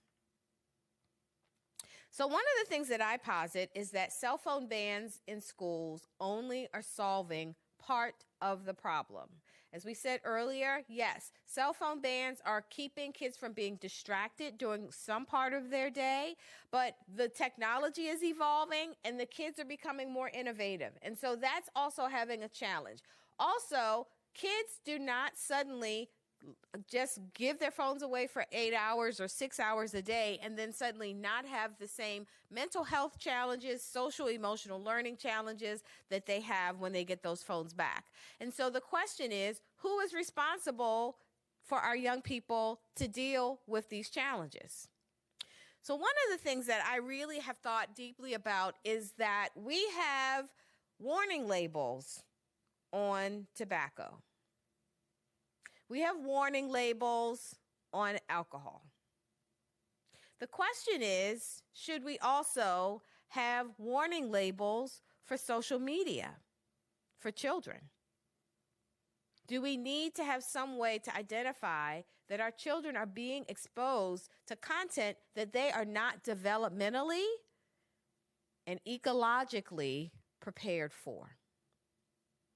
Because as Principal Height said, there are, the algorithms are organized to show you what you want to see. And even if you don't know that you want to see it, you absolutely will go down a rabbit hole just because you click on something and you may not emerge the same.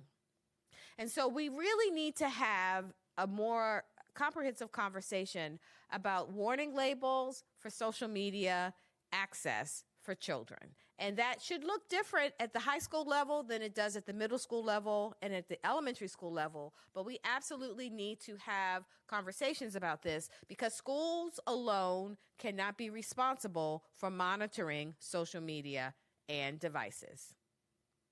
We'll have Q&A in just a few minutes.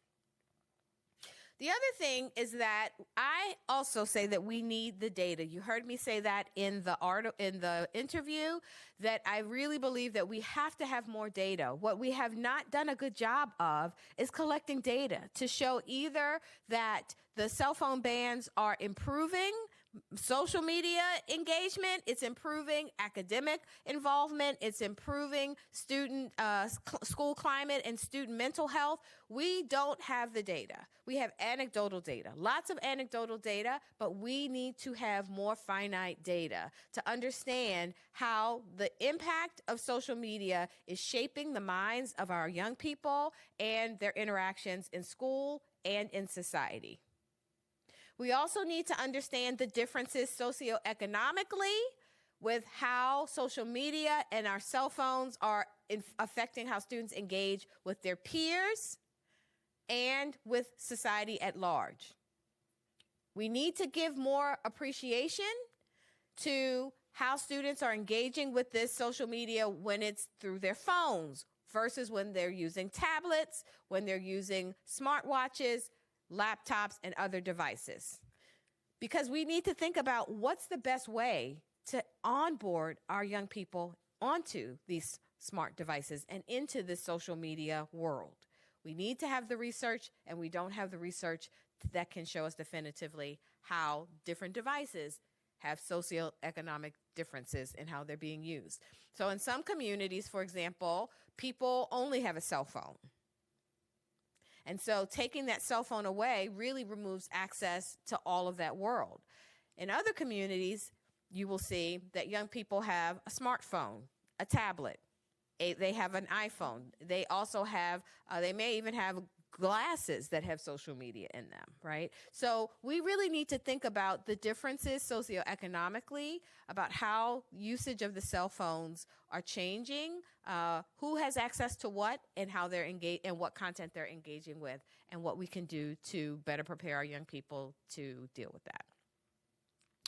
So the three things that I say that I think we really need to do now, number one, I believe that we need, as you heard me say earlier, randomized control trials to determine how cell phone use among our youth is impacting their mental health and well-being. That, I just think we have got to move forward with that. And there are a lot of organizations that are interested in it, but we have to find an organization that is really ready to put boots on the ground in this space.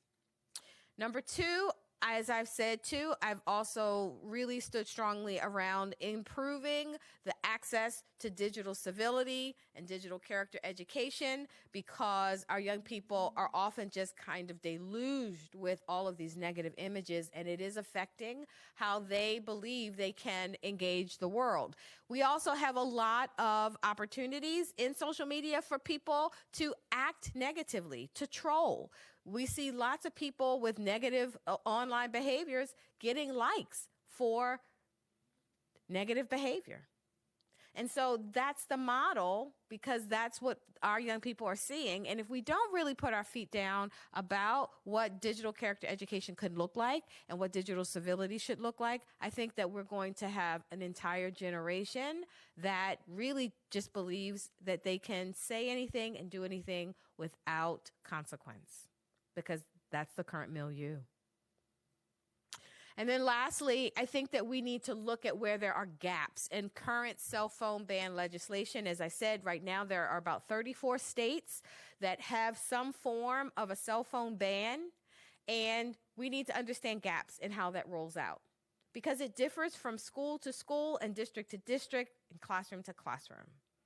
So how do these cell phone bans look? Are they full bans? Are they restrictions? You heard Principal Height say he lets his students take their phones outside at lunchtime. Some schools don't allow that. They have bell-to-bell restrictions on cell phone use. And so that it's also is different and problematic because we don't really understand where there are gaps in the effectiveness of having these cell phone bans. And so what does it really help a school or our society if we don't really know what's best around these cell phone bans in schools and whether they're working because of how they're implemented in policy? The other thing, as I've said before, is that we really need to go back to thinking about how schools can employ a curriculum of digital civility. And that is absolutely something that I believe our HEAT team believes, and being able to convey these themes of respect and kindness, responsibility, empathy, compassion, and honesty, they really are the kinds of character education traits that our schools used to focus on. And I believe they are missing from our current curriculum. And because we're making TikToks, when you talk about elementary age students or high school age students making TikToks, that's great. But if they're not making them with this frame in mind, then we really need to rethink that. Because everything that we do should have a frame of digital civility. So while we're encouraging the innovation, we should be encouraging the innovation within this frame of respect and civility. Next, I would say that Microsoft a few years ago created something called the Digital Civility Challenge, and it has 4 elements to it. Number 1 is living the golden rule: treat people with kindness online, with empathy and compassion when connecting with others. So that should be part of how our young people begin their journey into the online space. Secondly, we have to teach respect for other people. So we have to respect difference, not tear it down. We have to encourage thoughtful engagement rather than name calling. And we also need to discourage personal attacks. The other thing is this notion of pausing before replying. I think one of the really great pieces of social media is that it allows you to have immediate access. But one of the negative sides of this immediate access is that people can hide behind a screen and say whatever without consequence, and it can have really deep consequences and repercussions. So that we want to teach our young people to be able to pause and think before they respond. Now, that's something that our parents and our grandparents always taught us, right? Think before you speak. Before you say that, think about it, right? And so we have taken that cover off in social media, and we really need to think about how we can reinforce that. Before a student replies to a post or a negative response, what can they do instead? Because anything that we send can be hurtful. And as we heard today, this young lady that was in middle school at Hart Middle School had a situation that then affected the whole city. And she was held responsible for it. And maybe if she had been taught to pause before replying, right, that could have helped to mitigate that situation. And finally, we also need to find our digital heroes and sheroes to stand up for themselves and others. If people are feeling unsafe, we need our schools to be places where people find safe harbor. And we need to make sure that people are trained to be able to offer safe harbor to students who feel unsafe. Because too many students have self-harmed, committed suicide, have become suicidal because they don't know where to go. And if our schools are not safe places for our students to have safe passage, we need to teach our teachers, our staffs, our ancillary staff, our school social workers, school psychologists, all of our staff. We need to teach all of our staff to be trained to help our young people to know where to go as a trusted adult. Finally, I think that we need to have greater regulation in the advancement of social media technology. So what I say may not be popular, but I really believe that the pace of innovation right now in social media is such that we're just inundated, we're deluged with new apps and new ideas. And artificial intelligence is going to change the way that this next generation grows. And so this is just a brief video of a product that is for sale that shows how artificial intelligence is now being used to help parents to parent, so that kids don't have to get up in the night and be afraid. They can just listen to their AI companion, and their AI companion can tell them how to self-soothe and go back to sleep. Let's just take a look at this clip. Hi, Emily. What's up? I had a bad dream. It's okay. I'm here with you. Go ahead and take a deep breath. Close your eyes, and I'll tell you a story. Once upon a time, there was a princess named Emily, and a prince named Max, who ruled over a kingdom of magic and love. So we're putting this technology in front of our young people. We are purchasing the technology. We bought the phones. We bought the tablets. We bought the access to the apps. And now the technology is advancing so quickly that we're even saying that we can help soothe a sleeping child. But what else does it do? Is the question that we don't have an answer to, right? So I think that there needs to be some more oversight as we think about the growth of our social media and technology, just to make sure that the interests of our children are represented. Parents have choice, but as we all know, parents bought the phones, but many parents do not monitor their children's access and involvement. So I just think that there is a federal role in regulating some of this social media and thinking about how we can use the technology in a responsible way. So now I just want to open it up really quickly for any Q&A. I did see a few hands, so if we could open it up for Q&A. Who has the microphone?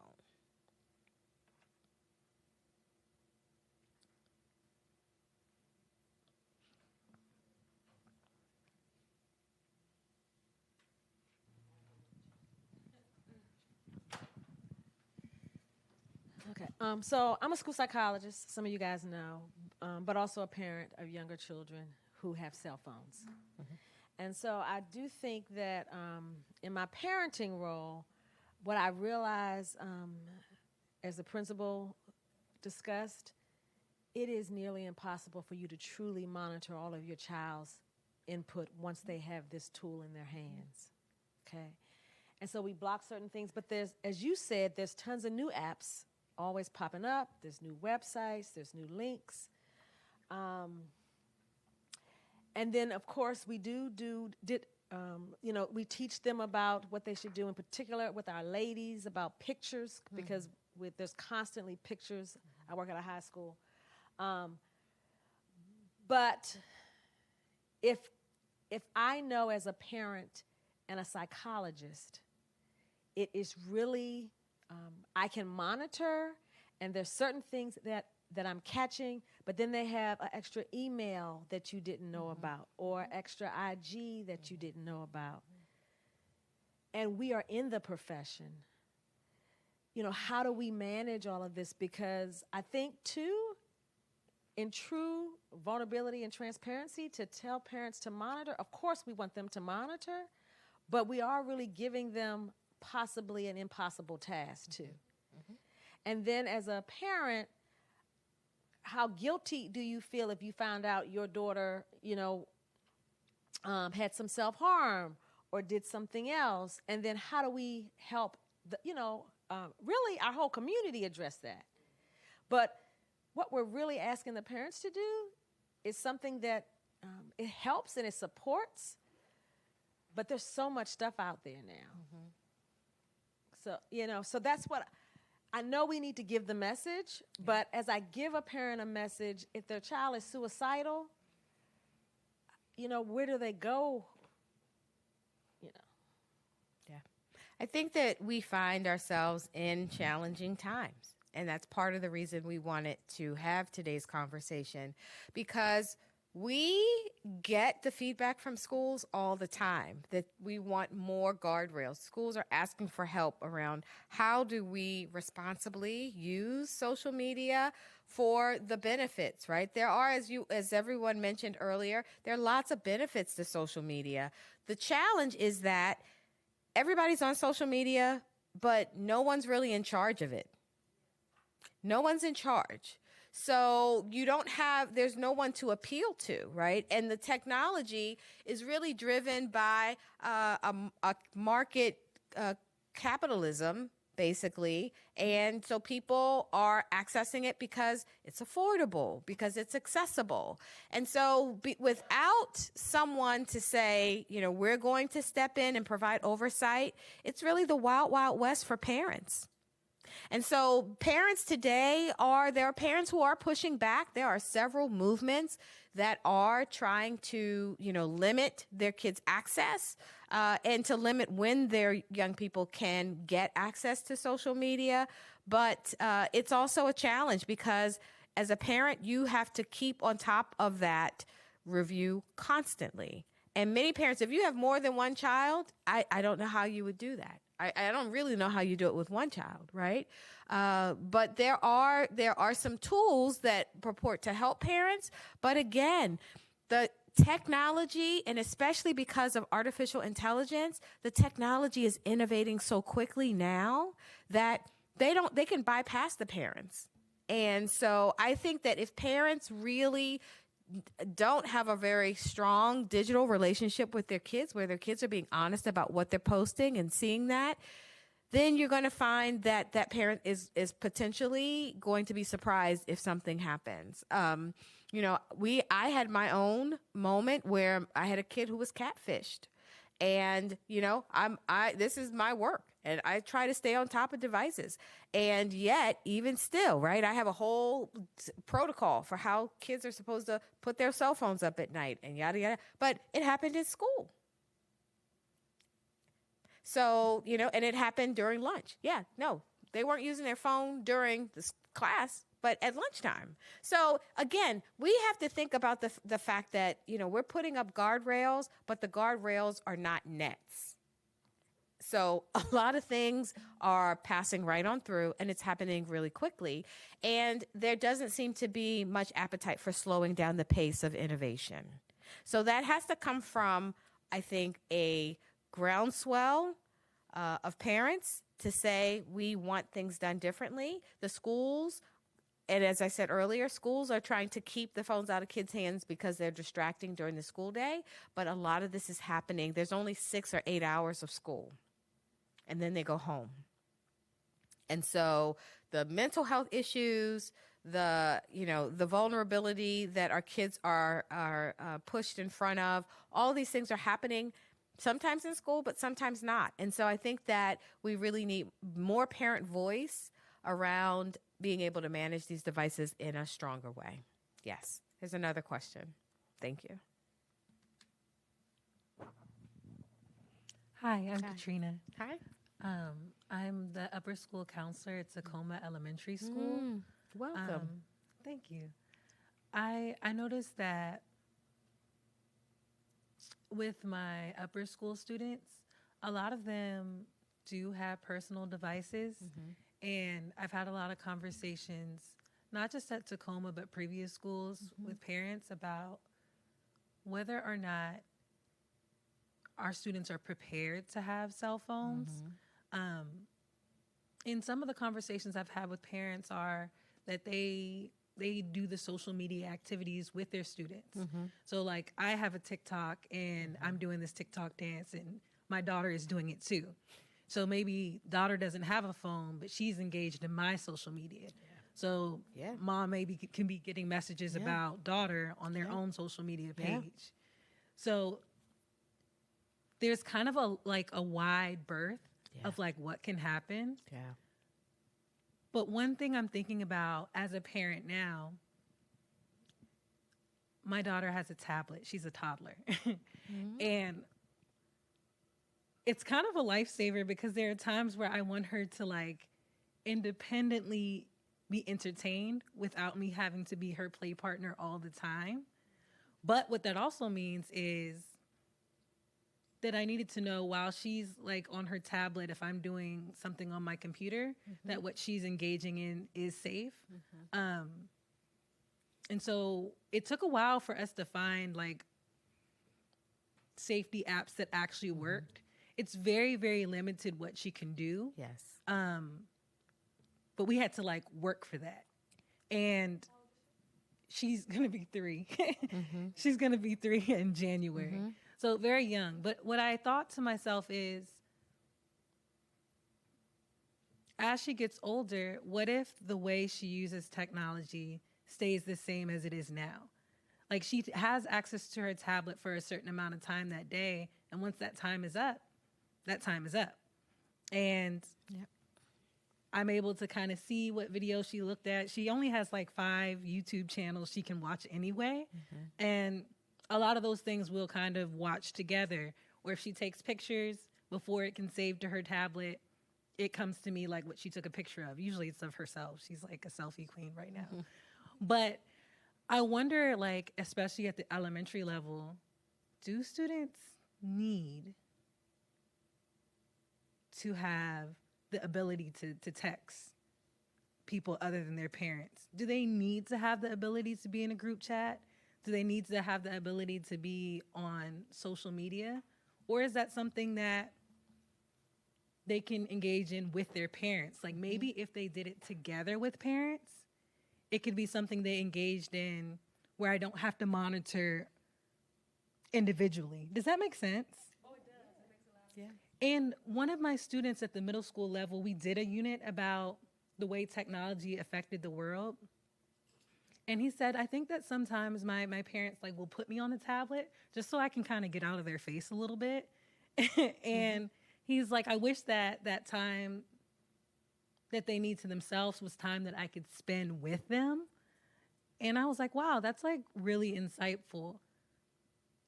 If social media was like a family activity, I wonder how that might show up differently in how we engage with what we're seeing, because we're not seeing it in like a pocket. Does that make sense? It does. It does. It also reminds me, you know, a lot of parents do these TikTok. Right now, my obsession is the Stephanie Mills challenge. I don't know if you've seen that. Oh my gosh. Okay. So it's really cute. You've got the mom with like a hairbrush singing I Never Knew Love Like This Before. And then, you know, the kids are in the background dancing for a phone or for, you know, tickets to a Chris Brown concert or something. It's hilarious. I'm just addicted to it. But then, you know, I got convicted about that, right? Because usually I'm very anti kids on social media. These are so cute though, right? And you're watching a mom and their child. But what you realize is that we have pushed our entire lives into the camera. Look at me, look at me, look at me. And so when that kid goes through a struggle, how do you pull that privacy curtain back? Because once you have put that kid out there, you know, one of the ones I looked at, it had like 400,000 likes. Because I thought it was cute. But then I got convicted because here I am and this little kid is like 3, 4. Is it fair for a 4-year-old to have a social media presence before they can write their name? Is it safe for said kid to have a social media presence that they then cannot change? We heard one of the principals say earlier that when they leave Hart Middle School, for example, their social media presence is sealed. It's already set. So you don't have that much of an opportunity to reinvent yourself because you've already had a social media presence. And so what I worry about with social media is that we tell the kids who they are before they can discover that for themselves. And that's the reason why I really advocate for kids not being on this social media, not putting pictures out there, right? Because before they're 18, they already have a whole footprint and a whole identity that may or may not speak to who they truly are. And as a parent, you have the right to help that kiddo to determine that, right? So a bad day, a bad hair day, all of that stuff, when we put that stuff out there, you cannot claw it back. And that's my worry with some of this, is that we have given technology the ability to tell us who we are before we ourselves know. I got on social media because I wanted to look at gardening. But now I'm looking at Stephanie Mills challenges. There is no gardening in sight. Because once it finds something that you like, I can't tell you how many of these. When you go home today, don't do it now, but when you go home, look up the Stephanie Mills Challenge. It's so cute, but I'm also really convicted about it, right? Because here I am saying, keep kids safe, keep kids safe. And I'm watching these young people who are basically vulnerable, and their parents are a party to it. And you can argue that, yes, the parents allow it, but should parents be allowing these young people that have no option to be in this technology world without any decision making? One last question, and then we're going to transition to lunch.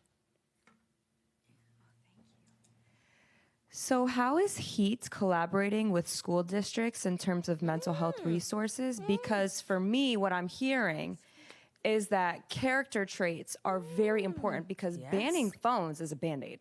Yes.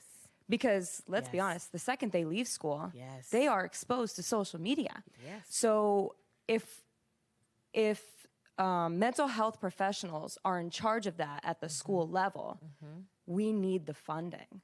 But unfortunately, let's say there are elementary schools, which is the start and the basis of learning character traits. It is very important that at that age range, they learn those important character traits that sets them up for the rest of their life for success.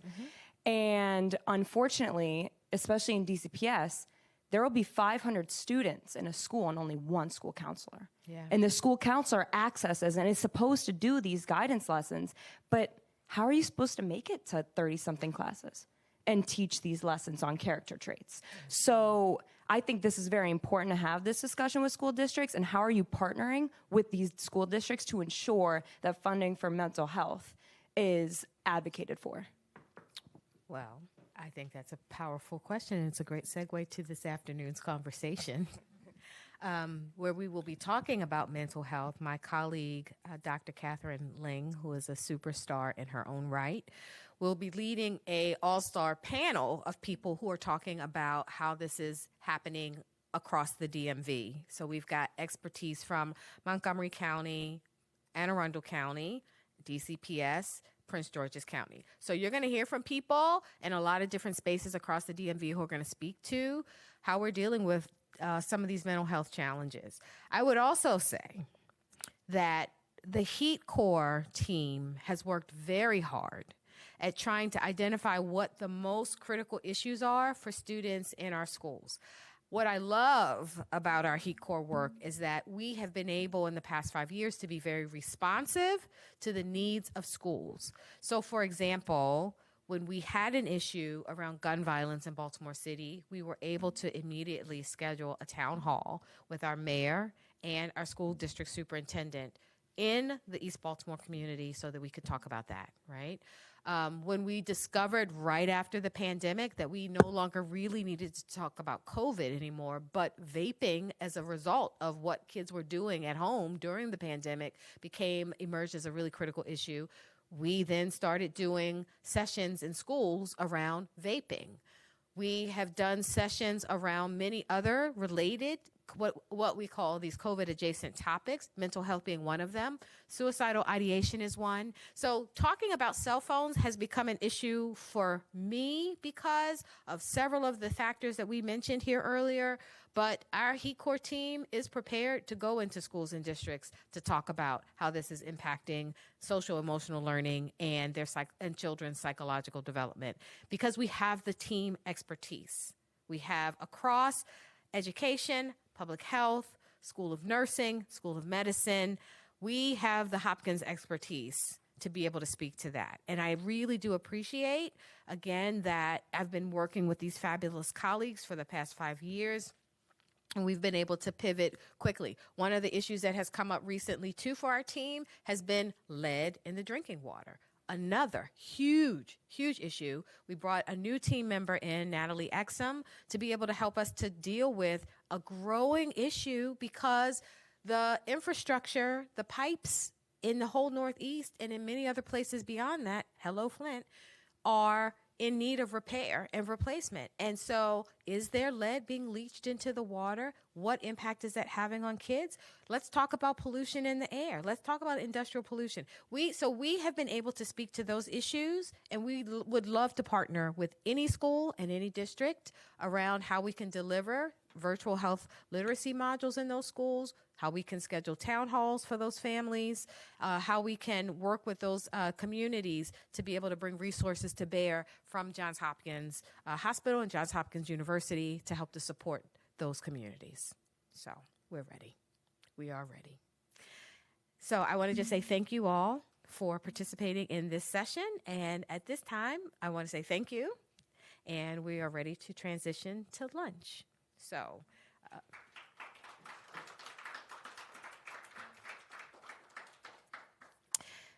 lunch will be served in this next room adjacent. So I do see Megan coming forward, and I don't know if there are any special instructions about lunch.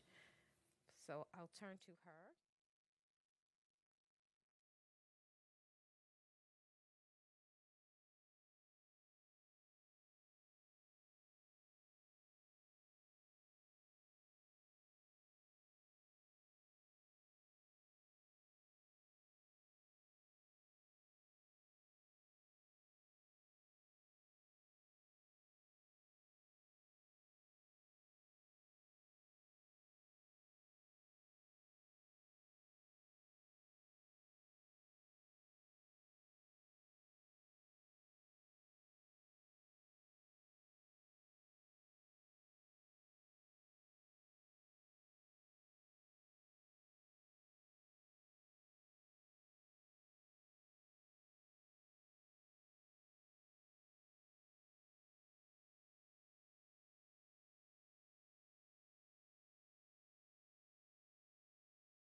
You're safe now, Patty.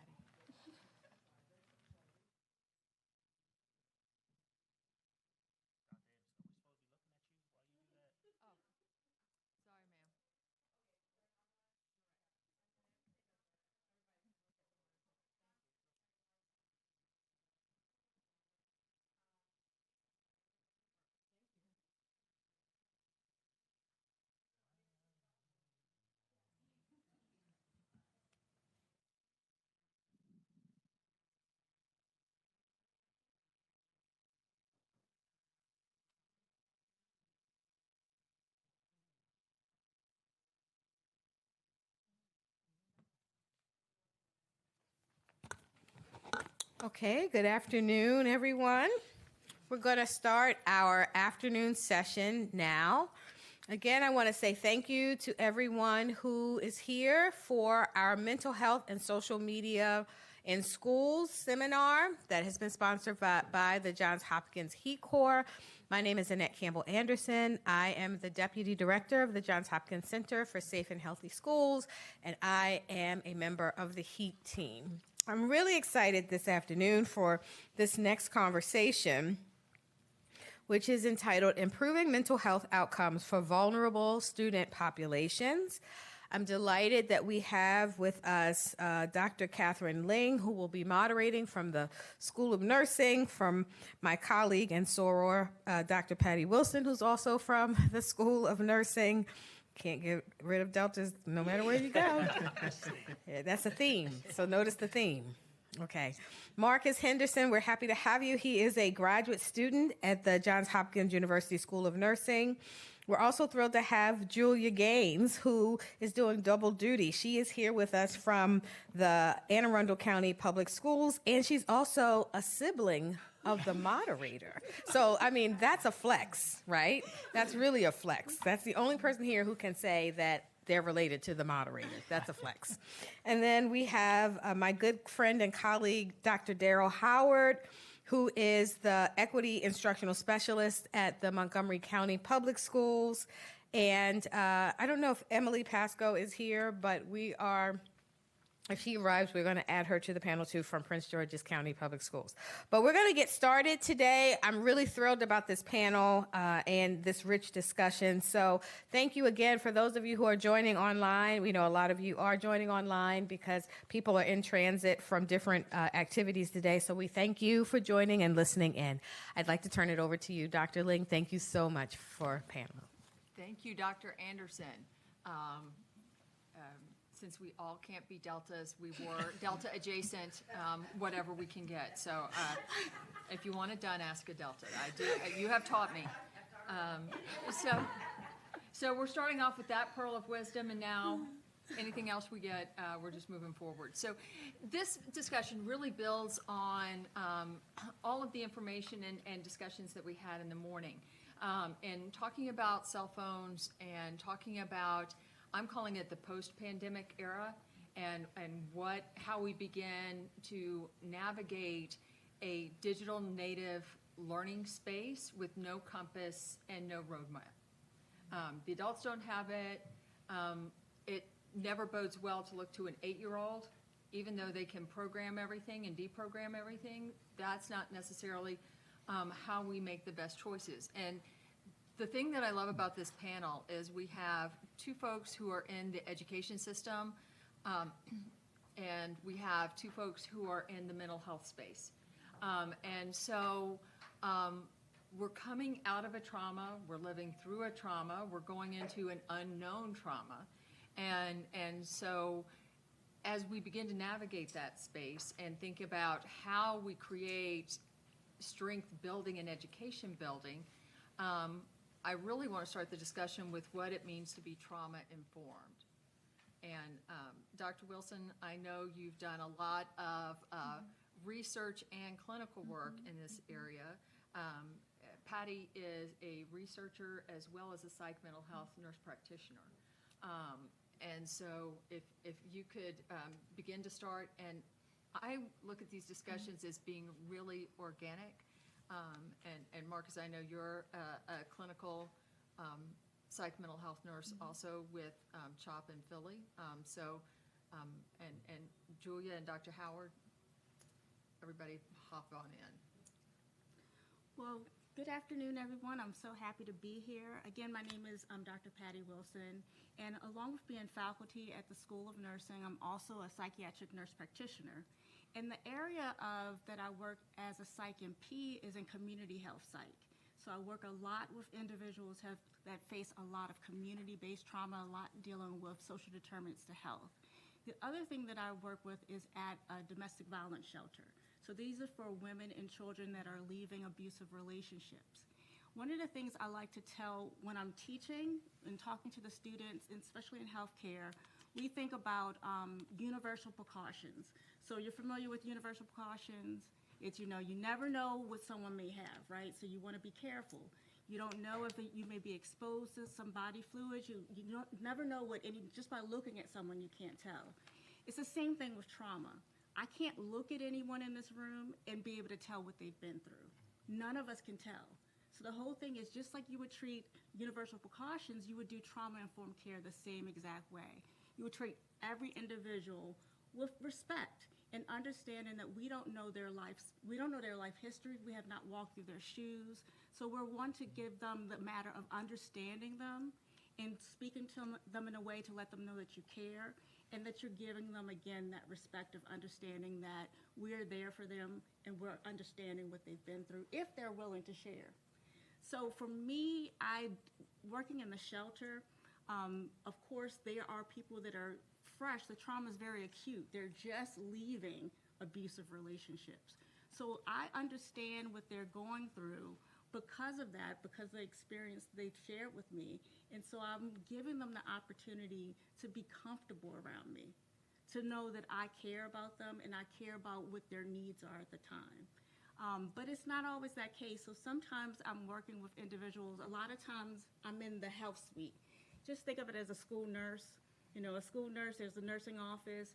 In the shelter, there's a health suite. And I'm there for episodic kind of problems they may have. A lot of times it's, what is this spot here? And I'm helping them with that. But my goal going in there is to help them to get back on track with their health care. That may not be their concern. And so it's just meeting them where they are and helping them with whatever their concern is at the time, and then I can help them with the other things of getting them back on track with their health and their child's health as well. Thank you. That framing about being trauma informed, I think is really where I heard everyone's intent was this morning, meeting folks where they are. So our assumptions going into this, coming out into this discussion, coming out of the pandemic, is that we have a lot of young people who are hurting. Dr. Howard, Julia, you all work with young people every day in two different systems. What are some of the strengths you're seeing in our young people that we need to keep in mind that are kind of counter to that narrative? Because understanding the framework and the landscape, then we can start talking about what we need to do. Thank you, Julia Gaines. I'm glad to be here, everyone. I will say that the stigma of mental health and mental health issues and the shame around it is really lessened in our adolescent population. They speak very openly about mental health concerns. They speak very openly about the interventions that they're taking advantage of, whether this is medication, therapeutic practices, and I just think it's a huge strength. In many instances, I see parents who are more reticent to discuss mental health than students. And that's really important because as the adults, we have to normalize talking about whole health. Mental health, yes, but as an aspect of holistic, whole person health. Yeah, and I would add to that, like there's some unique strengths that this generation has in general. Their adaptability and digital fluency, but I would agree that the ability to, or the openness to talk and have emotion talk, if you will, to be able to use certain language around emotional wellness, whether that's coming from work that may be done in community circles or social emotional learning that happens in schools. They do have a greater vernacular and ability, fluency and literacy around emotional wellness. I would agree with that.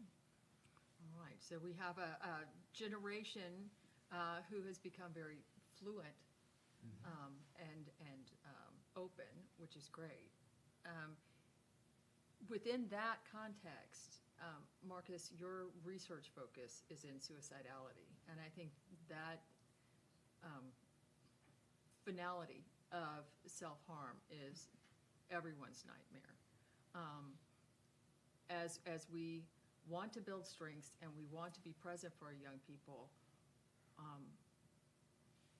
what are some of the things we need to be aware of that are risks or signs that should raise red flags for parents and educators and teachers? Yeah, definitely. Thank you so much for the question, and a pleasure to be here. Marcus Henderson from the Johns Hopkins School of Nursing. And I think just to kind of level set, to kind of put in perspective how significant the issue is, with some of the data that we have, suicide is the second leading cause of death among young people between the ages of 10 and 24 in this country, just behind gun violence. Suicidal thoughts and behaviors, 1 in 5 high school age adolescents will seriously consider suicide, and 1 in 10 will actually attempt suicide. So it's a significant issue, and that's just global numbers. If we start looking specifically at disparities that we see amongst different minoritized, marginalized, and racial ethnic groups, it gets even more concerning. American Indian and Native Alaskan children have the highest rates of death by suicide in this country, followed by Black and African American students. And then if we look at suicidal thoughts and behaviors, again, it's the same with American Indian, Alaskan Native, Black, Hispanic, multiracial, LGBTQ plus youth. So we're seeing significant increases, particularly after the pandemic, because of those social isolation pieces. I'm not in school, I'm not connecting with others, and how much harm that does to a person when you don't have that social connection.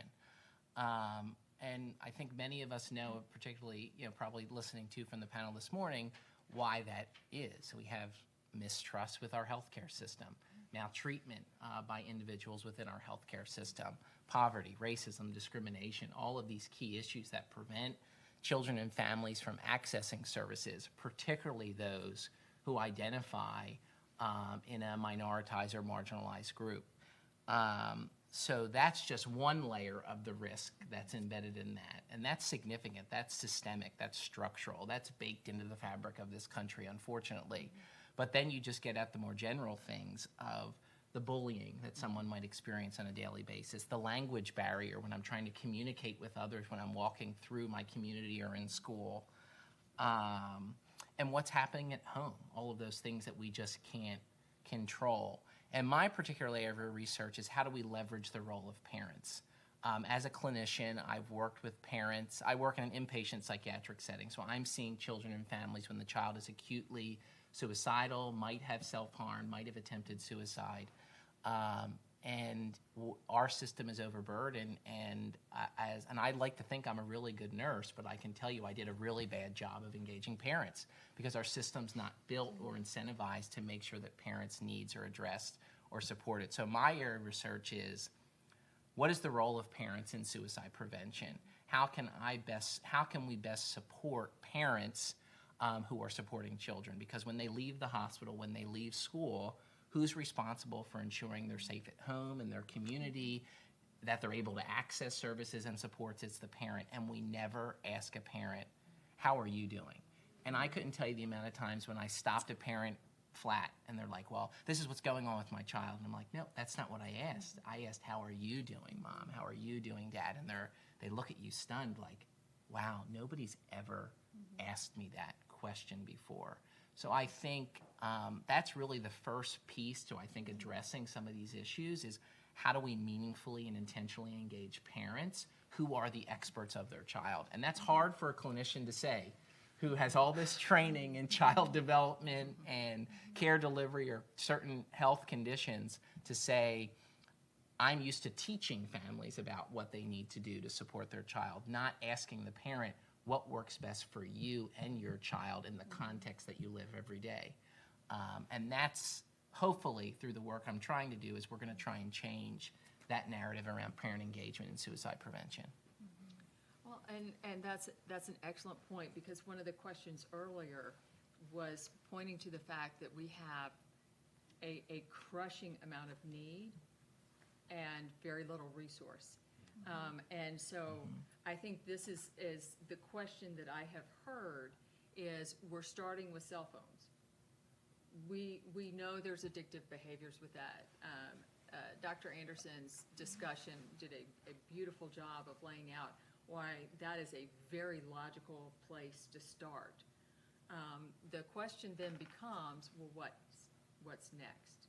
And how do we bridge between our classrooms, which are the true canaries in the coal mine? If you want to see the health of your community, look in your schools. Because your schools will tell you exactly what's going on and where your pressure and pain points are. And if I'm framing your question right, and I want to open this up because we are a community. The question that I heard was, how can I move beyond a 1 to 500, 1 to 1,000 ratio and create a network of care for our families and our precious young people? Okay. Always check my filter, right? So what are some of the things that you're seeing in schools that are effective? Where do you see gaps? Is it knowing? We have a curriculum about mental health with HECOR. And I usually go out those first few times we have our volunteer instructors because I'm a family nurse practitioner by training and by practice, so that we have a clinician there if something goes sideways. And hearing a 10-year-old go, I didn't know I'm not supposed to be sad every day.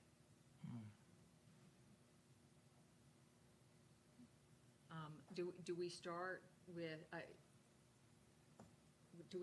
educating? How do we take a multifocal perspective and involve the parents? I just want to add something too, because you brought up a great point about how, thank you, about how social policing is such a prominent thing at schools. And most of the social networks they get is online. So what they see, the confirmation bias, the reality bias that they see, the algorithm that they're fed into, that's how they view as socialness and how it should be appropriate to socialize like that. Because, for an example, we work at an elementary school. They get 30 minutes to socialize throughout the day. They have recess for 30 minutes. And they're there for 7, 8 hours. Some of them have after school. And then when they go home, what are they doing? They're on their tablets. They're on their phones. So how are they learning how to socialize and feed into their coping skills and find those coping skills if socialization is 30 minutes of their day? And at home, their socialization is social media.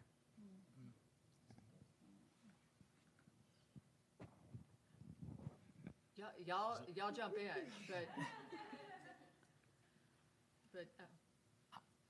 So I'll take a stab at it. A lot of things are coming up with what you offered as well as what you shared.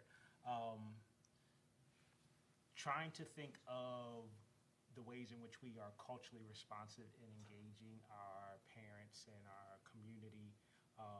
I think to reduce the impact of a problem. I won't say solve a problem. To reduce the impact of a problem, I think we do need to look at it at multiple levels. And I think we are talking about an interpersonal level. I think we're talking about institutional. I think we're talking about structural. But a lot of times the word culture is misunderstood, and maybe an easier way to even look at it is how are we being community responsive? Like, how are we dealing with our particular community and the needs of that particular community? So it may be different for an elementary school. It may be different for a school that is largely emerging multilingual speaker. Like there's a number of different factors that could drive what that community looks like and what that community needs. But I think there has to be an awareness of that there's varying levels to the challenge. That's the first thing we have to wrap our minds around, because we want to do everything and we feel overwhelmed with, I'm not making a difference. Well, if you're a classroom teacher, you can't do this thing.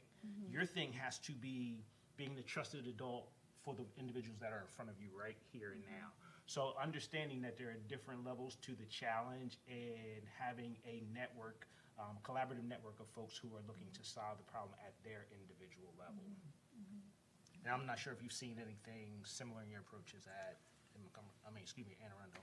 No, I would agree. And I think it's important that we're talking about the level of self and systems and the layered step approach, because what we can do, we talked about how do we help students have boundaries? How do we help students connect IRL, right? I mean, most of our high school students would prefer not to speak to you on the phone or in person.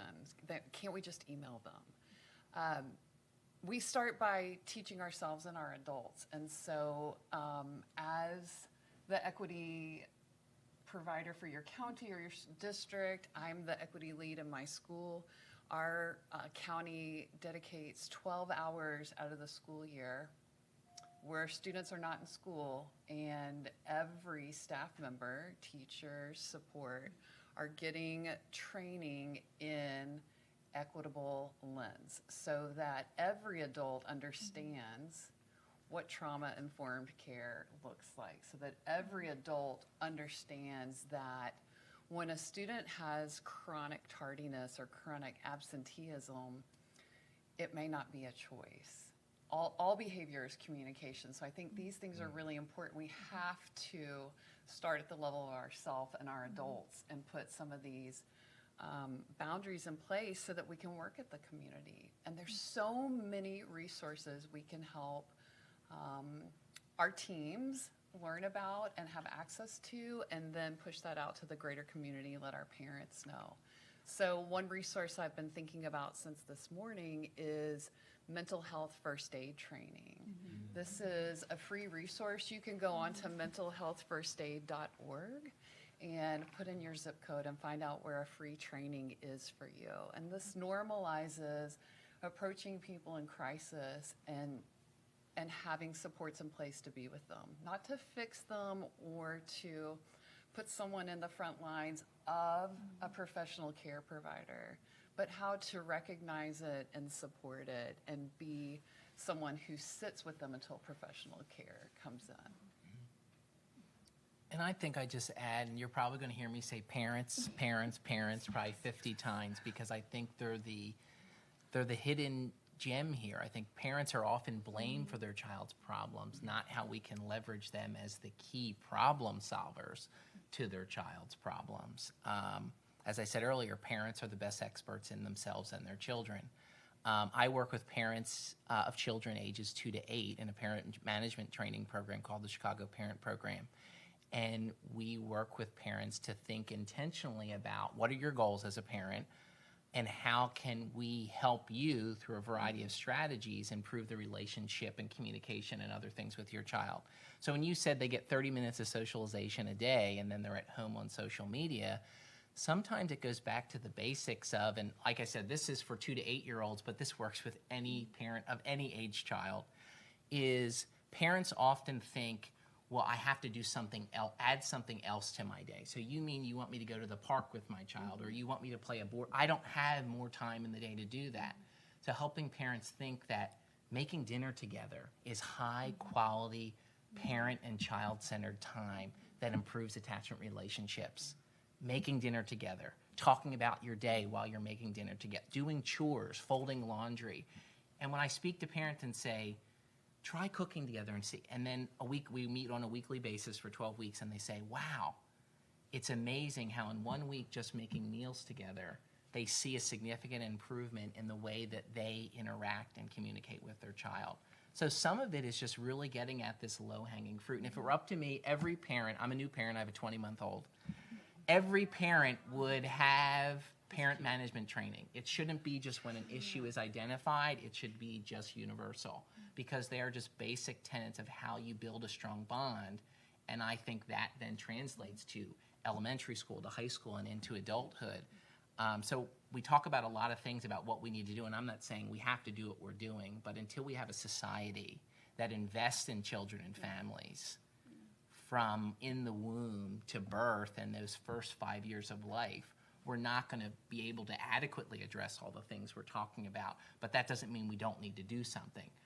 But we need more community advocates that are out there saying that we need these supports from in utero to 5, because that is such a key point of development, and we often intervene too late. So it needs to be early and often.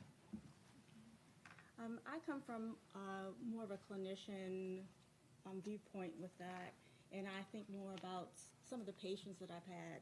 And just like you mentioned before, a lot of times the parents, even at the shelter, the parents come in for their kids, but not necessarily themselves. And so it's very important for me when I'm talking to them, talking about their child, that I make sure I ask them, how are you doing? Just like you mentioned before, and make sure that I let them know it's okay for you to also think about getting therapy, or maybe have you thought about a parenting group, or as a clinician, it's really important for me to know the different resources that are out there for them so that they can connect to those. I have a colleague or someone that used to work with a program we had that does play therapy, and that is, I love it. She started this new group. We actually hired her for a research project that we had. We called Passport to Freedom, where we're helping formerly incarcerated women and their children so that they can understand the relationship between trauma and health. And so she was a social worker that came in and would actually lead the sessions. But she branched off and did her play therapy, and she works with school-age kids. And it's going great. It's a wonderful thing, because sometimes they're not able to really verbalize how they're feeling, but there's other ways that you can get that out, that you can talk to them and they can express how they're feeling. So I thought that's one thing. Then I have another colleague that he works, it's called Project Numa, and he works with young boys in the police department as well. And so that they can understand, it's trauma-informed, help them to understand, regulate their emotions. And also for the police, they work with the cadets, so they can understand the viewpoints of these young men and what they're going through and how they may express depression. So what you might see with someone that's depressed, it may come up as anger or aggression because they don't know how to verbalize it.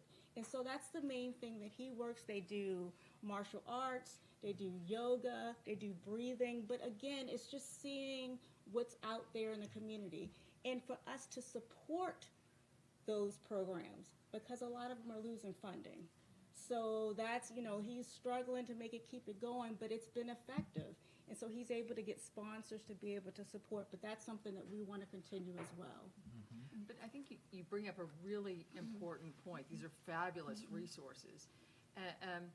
Is that all of this is occurring against a backdrop. And Dr. Howard, you're an equity instructional specialist in Montgomery County, and that's really ground zero with economic loss and job loss and uncertainty and a lot of stress right now. Given that background, what are some barriers that you're seeing for the children and families in your system, or that you're hearing about, that we all should be aware of? So when I think of barriers, of course there's the financial piece. There's people losing federal jobs. There's a lot that's been going on in the last 9 months. Yeah. 256 days, but no one's counting. So, but when we talk about the word vulnerable, I think I don't even think we have to go to that end of the spectrum. I think vulnerability is anybody who is in a place where they haven't found out how to move through life on their own, right? Haven't been able to find their way. So with this generation, and I kind of started with this generation is so uniquely different in the things that they experience, particularly with technology. And I think we brought up earlier how there's no guardrails for it. There's nobody who's in charge of it. There's nobody who's watching it. And growing up in that world is a uniquely different experience than anybody who's part of Generation X, millennials, baby boom. Like, Generation Alpha is completely different and unique. So you have individuals who have grown up in what is oftentimes referred to as a phone-based childhood versus a play-based childhood. Like, we went outside and we rode our bikes and we played. I saw some kids in my neighborhood ride bikes the other day, and I was so excited. They were just outside, just riding bikes. And it's rare that I see that because kids go home, and as we mentioned, they jump on a tablet or a device. And as parents, if we're not thinking about it, we're like, okay, well, they're home, they're safe, they're upstairs in their room, and they're on the device. And this is more unsafe than the outside world. They can go anywhere. I have 3 daughters, so mental health, all of it. I need my own supports, right? I have 3 daughters. But my youngest daughter, we had a day off from school, and she came down for breakfast. She went up to her room, and she didn't come back down until lunch. Ate lunch, went back up to her room. I didn't see her all day, but I was like, oh, she's safe because she's physically in the house, but I don't know where she went, what she explored, who she talked to, and that's a lack of judgment. I mean, that's a poor look at how I'm doing parenting, obviously, because she's just completely unsupervised. I would never let her go outside for 8 hours and not know where she is. So I think sometimes we have to kind of re-examine what this generation uniquely has to deal with, and not say that it's only their dysregulation because of the pandemic, but the fact that they are growing up in a world that we don't have a template for understanding yet, and we have to figure that out quickly. We have to work to figure that out quickly. And I'll add to that,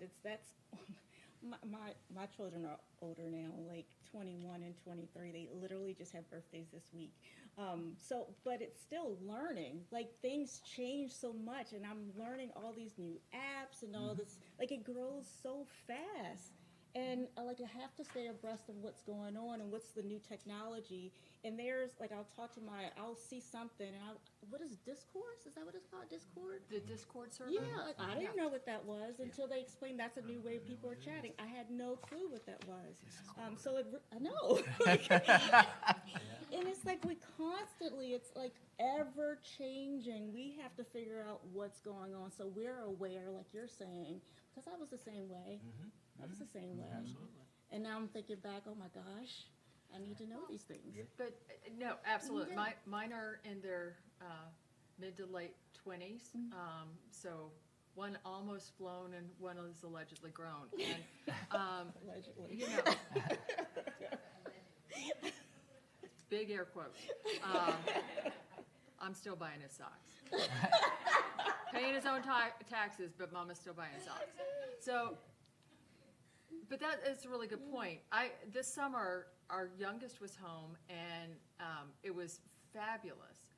And I said, okay, we're going to have family dinner at least once a week. We're going to go back old school, and we're going to have family dinner once a week. Well, they and my husband would come and sit in our family room because nobody wants to go to the table because that's where everybody's worked from. And but they were talking, and they were like, Mom, we're talking to you. Because they were texting me. Oh my gosh! I am literally 2 dogs away. And they are texting me. And I was like, what is it about eye contact and the spoken word that is uncomfortable for you?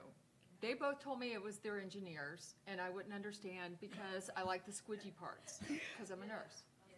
And I was like, well, you're not wrong. But, you know, I think your point's really well made. This is a very different generation. And how do we connect? What about our expectations about socialization are really ours, because we were the generation that said, don't come back in until it's dark. Lights come on. And rub some dirt on it. Rub some dirt on it, you'll be fine. Now we're risk adverse. And now we're now, you know, risk adverse. if I had worn a helmet to ride my bike, people have been like, oh, what happened to her? She would be special. Exactly. You know? Yeah. And, you know, we played dodgeball. Oh, yeah. Dodgeball? You remember metal slides? Oh, yes. Uh-huh. Metal slides, rusted playground equipment. We were one playground attendant, from a tetanus shot. It was a very, very different world. And so in some ways, we are all navigating an unknown space. And I think in that space, we have to figure out what is healthy and what is healthy discourse. The fact that they were only 2 dogs away and wanted to sit in there and be with me, and all of a sudden I'm getting reels of polar bears and cubs, which is fabulous, because I don't want to see what else they're doing on it. You're over 21. I don't need to know any of that. Well, you know, over lunch we used the anthropological term participant observer, and we can participate with each other, our students, our children, in skill practices. I mean, I think this is a great parenting tool. It's just practicing together, talking without the device. And car rides are the best parenting, adult, child, any relationship hack we can leverage. And just putting skill practice out there. We do a lot of skill practices as students, as teachers, as leaders and trainers, and we can bring that to a level without it being a power dynamic, right? So I'm not a teacher getting you a skill practice to come up to my level, but we're practicing together how to communicate, how to have boundaries, what works, what doesn't work. Come to me when you can give me a counter argument for why being on this app is healthy for you, why it is a benefit to your life. Right now I have only evidence that it's going to be a detractor, that it's a parody of connection, it's not actual connection. And I think we can start in small ways that can really grow. Well, I think that's sorry, go ahead. If I could just make a connection between the sisters here. So in thinking about what you just offered, so there was an experience with my other daughter, because I have so many daughters. With my other daughter, we're walking through the mall, and it's during the holidays, and we see a friend of hers. I see a friend of hers, and I say, hey, isn't that your friend right there and her mother? And she says, yeah. I said, we should go say hello. She says, I already did. I already did, right? She already texted her. And my natural response was to say, no, come on, like normal human beings, we're going to go say hello. But to be responsive, I said, well, we should also go say hello in person, right? I didn't want to be dismissive of who she was as an abnormal human being texting hello.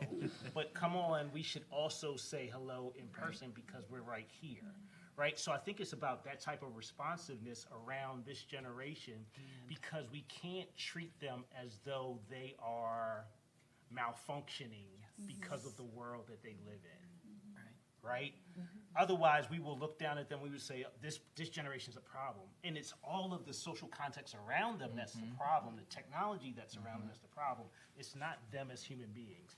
But we do have to find a way of connecting and communicating in a way that works for them too, because there are more of them than there are of us that are coming, right? So we need to be mindful that this is their world that they're taking over, and we have to help them kind of bridge that human and that tech virtual dual citizenship, if you will. So I just wanted to offer that as a connection. No, that's brilliant. It's about and, not or. Both and. Both I mean, that social connectedness piece is so important. And to your point, their definition of social connectedness post-pandemic is, well, I connected with everybody on the phone or on Zoom, so I am socially connected. But we see the disconnect in what that actually is. And I think it's also hard, you know, we always say we have to meet children and families where they are, but in reality, you're a teacher with a classroom of 30 kids. If you're in high school, you have 5 different classrooms of 30 different kids. If you're a counselor, you can have 1, 2, whatever N is just in your building or in the district potentially. Because when I went to Philly Public Schools, we had one school nurse for 4 different schools. So you weren't seeing the school nurse, but maybe one day a week if they were even there, because we were so stretched thin. So we also have to balance how much time and effort we want to put into that upfront cost. So for the Chicago Parent Program, it runs in Baltimore City Public Schools in probably more than 24 schools and Head Start centers. But what we see is when you start the group, it's a lot of time intense from the staff, but then you have parents who go through the program and who now are more engaged in their school, feel more connected with their child's teacher. They're joining the PTA and they say, well, we want to do this again. And it's like, well, we don't have the staff to, oh, I'll run the group. So now the parents are now being peer coaches for other parents. So you start building this network and this community of practice. So when you find a family that's experiencing challenges, you have other parents in your network that have self-identified as, I want to help other parents. So the upfront cost is a lot to build that network, but once it's established, I mean, the return on investment is tenfold.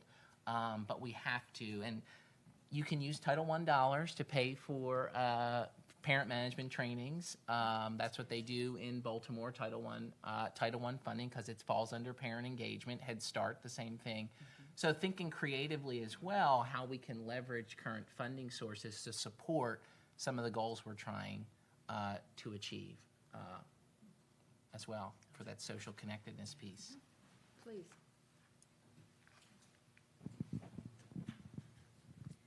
Hi.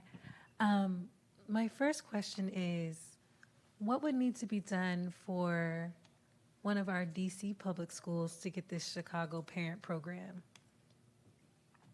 Would you be willing to expand out of the... Oh, it's Baltimore? nationwide. Okay. Yeah, it was developed in Chicago, but it's all over. So it's all over the country. So I can get your information, and I'm not the expert in implementation and all that, but we have a national program office that works with folks who are interested in doing that. And we run trainings multiple times a year to get the group-based facilitators trained to then implement it in their schools. So I'm happy to connect you with the folks to explore that. But it's just called the Chicago Parent Program, but Cecil County, they call it Bringing Up Cecil. In Rochester, New York, they call it the Rochester Area Parent Program. So counties or schools or areas are able to really name-wise craft it to meet the needs of what they're looking for, and it's been effective. Okay. My other question was going to be about kind of speaking off of Counselor Tour. Our kids have limited free social interaction time because we're very focused on the academics. And I think especially in a city like DC, we're really trying to shift the mindset in education to our kids can't show up for you on this test well if I don't want to be in this classroom because my teacher only talks to me about algebra. I don't feel like I'm really connected to the other kids in my class because maybe I'm not very good at algebra, and the conversations we have, those turn-in talks, need to be about this problem. I think one thing that I'm looking for help with is how to build social community within the classroom so that 30 minutes can just be spillover of what we didn't get to when we were in class. Because at work, we have pockets of time where we get to come and talk to our friends about, maybe not just the kids, right? And I think that has to be modeled for the students to be able to practice the skills that we're teaching in guidance lessons. It's Bullying Prevention Month. We're talking about empathy and showing us how you can identify how other people are feeling and respond accordingly to that. And it's hard for us to kind of see the kids using that skill unless we see them talking and interacting with each other. So I guess I'm thinking, what ways on our level do you think that we could support changing the mindset shift in like our leadership and educational community so the kids can practice those skills with the other kids? That's a great question. Community circles, right? Community circle. Yeah, go ahead. Well, do y'all practice community circles? In our groups, in our small groups. But teachers can build community circles in their classrooms. It doesn't have to be every class meeting, but if they know every Tuesday we're going to have a community circle, it helps them practice the skill set of being in whatever content class and looking at each other, listening to each other, speaking if they choose to, but having that practice of being accepted if they choose not to speak in the community circle.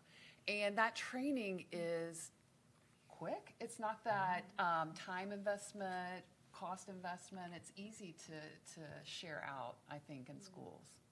We do use the Transcend model. So we do closing circle at the end. It's just about, teachers get a lot of pressure on the academic end. Oh, yeah. So much so that they put social emotional learning on the back. Right. Because of the pressure of impact in DCPS specifically. Impact is such a huge correlation with salary, to be honest, and how much they make. So I think that universal pressure amongst teachers also kind of hurts the community. Since even within teachers. So then to build that connection with the students when having all that pressure, it can be quite hard to implement those social moments. Yeah, go ahead. No, I was just going to say time is the enemy of any good community building, equity-centered work. And there are a lot of curricular demands that teachers have to meet, and they want to get to certain points by a certain week, and there's an expectation, and what if I get observed, and I'm not where I'm supposed to be, and all of those things. What I would say to the question is, of how do you do that? Ask students in your school, who's their favorite teacher? Who's their favorite teacher? And ask them why. And what do they do? Why do you think why is that person your favorite teacher? You will find out how to do it. That person will teach you how to do it. That's where you get the information from. I think that's a really brilliant piece. I teach in the School of Nursing, and we have been all online for a long time, which is counterintuitive with a high-touch profession when you sit there and think about it. But it's creating presence and community in those spaces.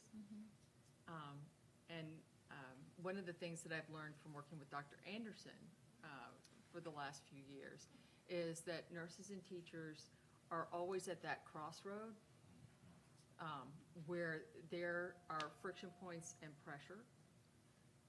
And if you want to see somebody really value how the whole comes together, talk to a teacher or talk to a nurse.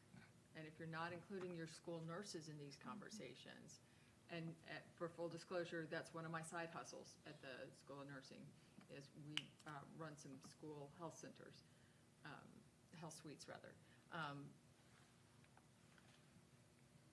Your school nurse has an aligned perspective and is a fabulous ally.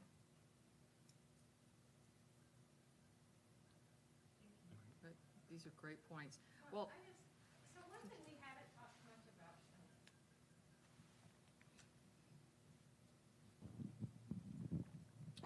So one of the things we haven't talked much about today is the isolationism that has become just a crisis amongst our youth because of social media.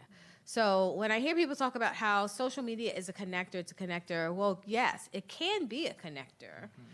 But, you know, the previous Surgeon General declared that we have a loneliness epidemic. And it's largely driven by the fact that we are alone so much, right? So one of the things I thought about this when Dr. Howard talked about, you know, my mother always opened the back door at 12:30 in the summertime and said, Young and the Restless is on, goodbye. Because she was a school teacher and she had the summers off, right? So we just were outside until the streetlights came on. No, well, then there was dinner. Then after dinner, you had to go outside till the street lights come. Like, so we spent a lot of our formative years outside because we couldn't stay in the house. Our mothers made us go outside. I mean, you didn't have options. Okay, so I'm preaching to the choir. Yeah. And so I think what has happened now, as you said, we have built media has built up a culture where we believe our kids are safe, starting with, I believe, in my mind, the Atlanta child murderers. So after that happened, then my mother wanted us to come in the house. But before then, we were out of the house. Then we watched that, they have 13 kids. And so because of that, I think that was where I can remember there being a sizable shift. They started running things at 11 o'clock. It's 11 o'clock. Do you know where your children are, right?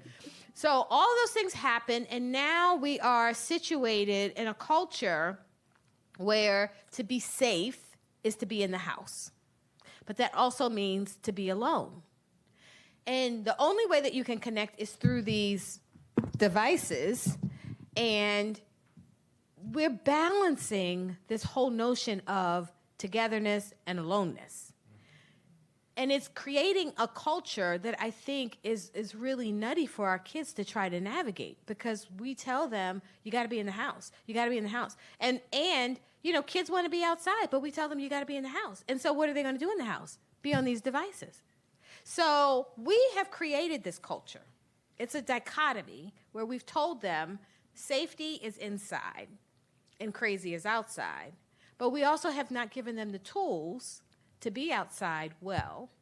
And that carries over into our schools because we have not taught our kids how to be social in school. We're listening to teachers teaching all day long, not working on social skills. They're pressured for test scores.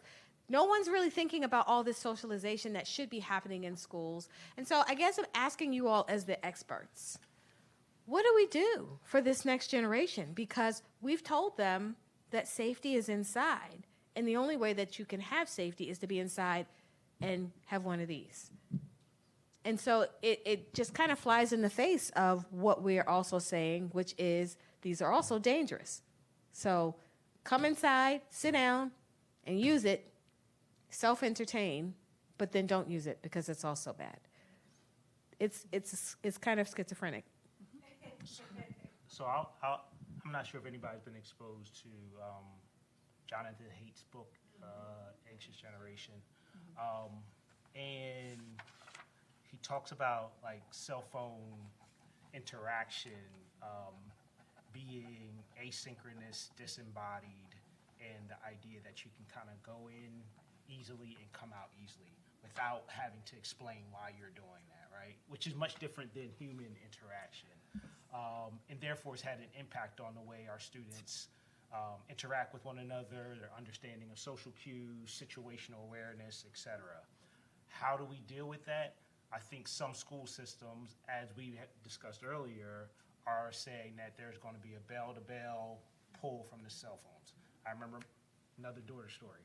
My youngest daughter, when we were in Howard County, we live in Howard County, so she said last March, they said we're not going to have not have cell phones in school anymore. She was so anxious the whole week before. I'm not going to be able to find my friends. I'm not going to be able to.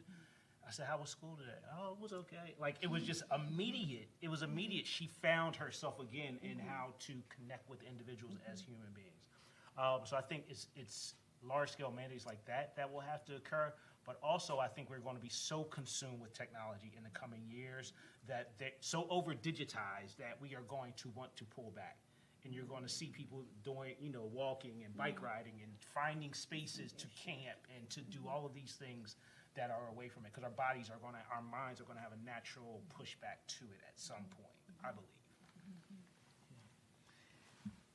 I've been sitting here like, how do you, that's, when we figure out that answer, I think we might, because I think that the larger challenge is,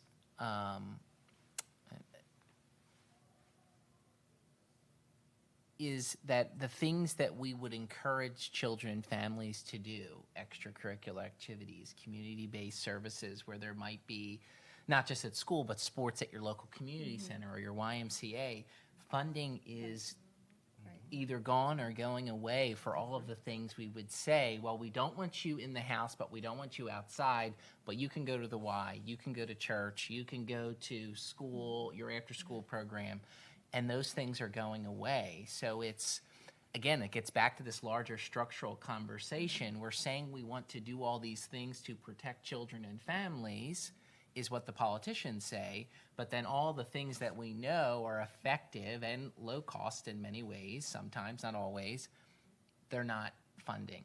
So it gets back to that, how do we need to build this larger cadre of community advocates that are banging on doors saying, so you want to ban cell phones, great, I agree with you. You want to ban social media for kids, great, I agree with you.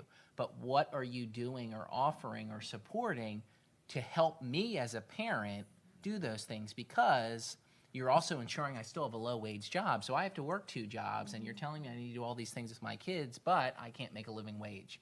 So it's how do we, I mean, that's what we really need to be doing in addition to everything else we do, start banging on the doors and writing letters to your politicians, but really, we know that that's effective when we mobilize to do those things. So I don't have the answer, but I think they're the types of things we need to be talking about more to parents.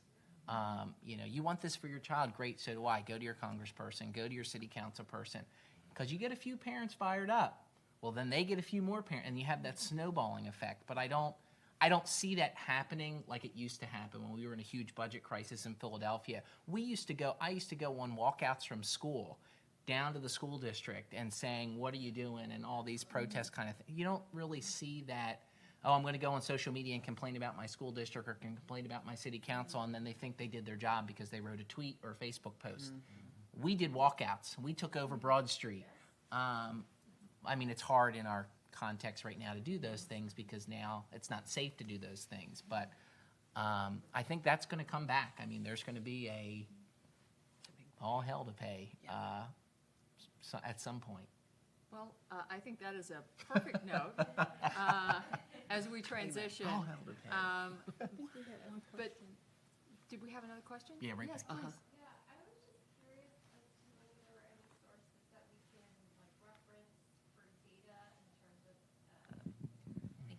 Like specific diagnoses that are being attached to excessive social media use.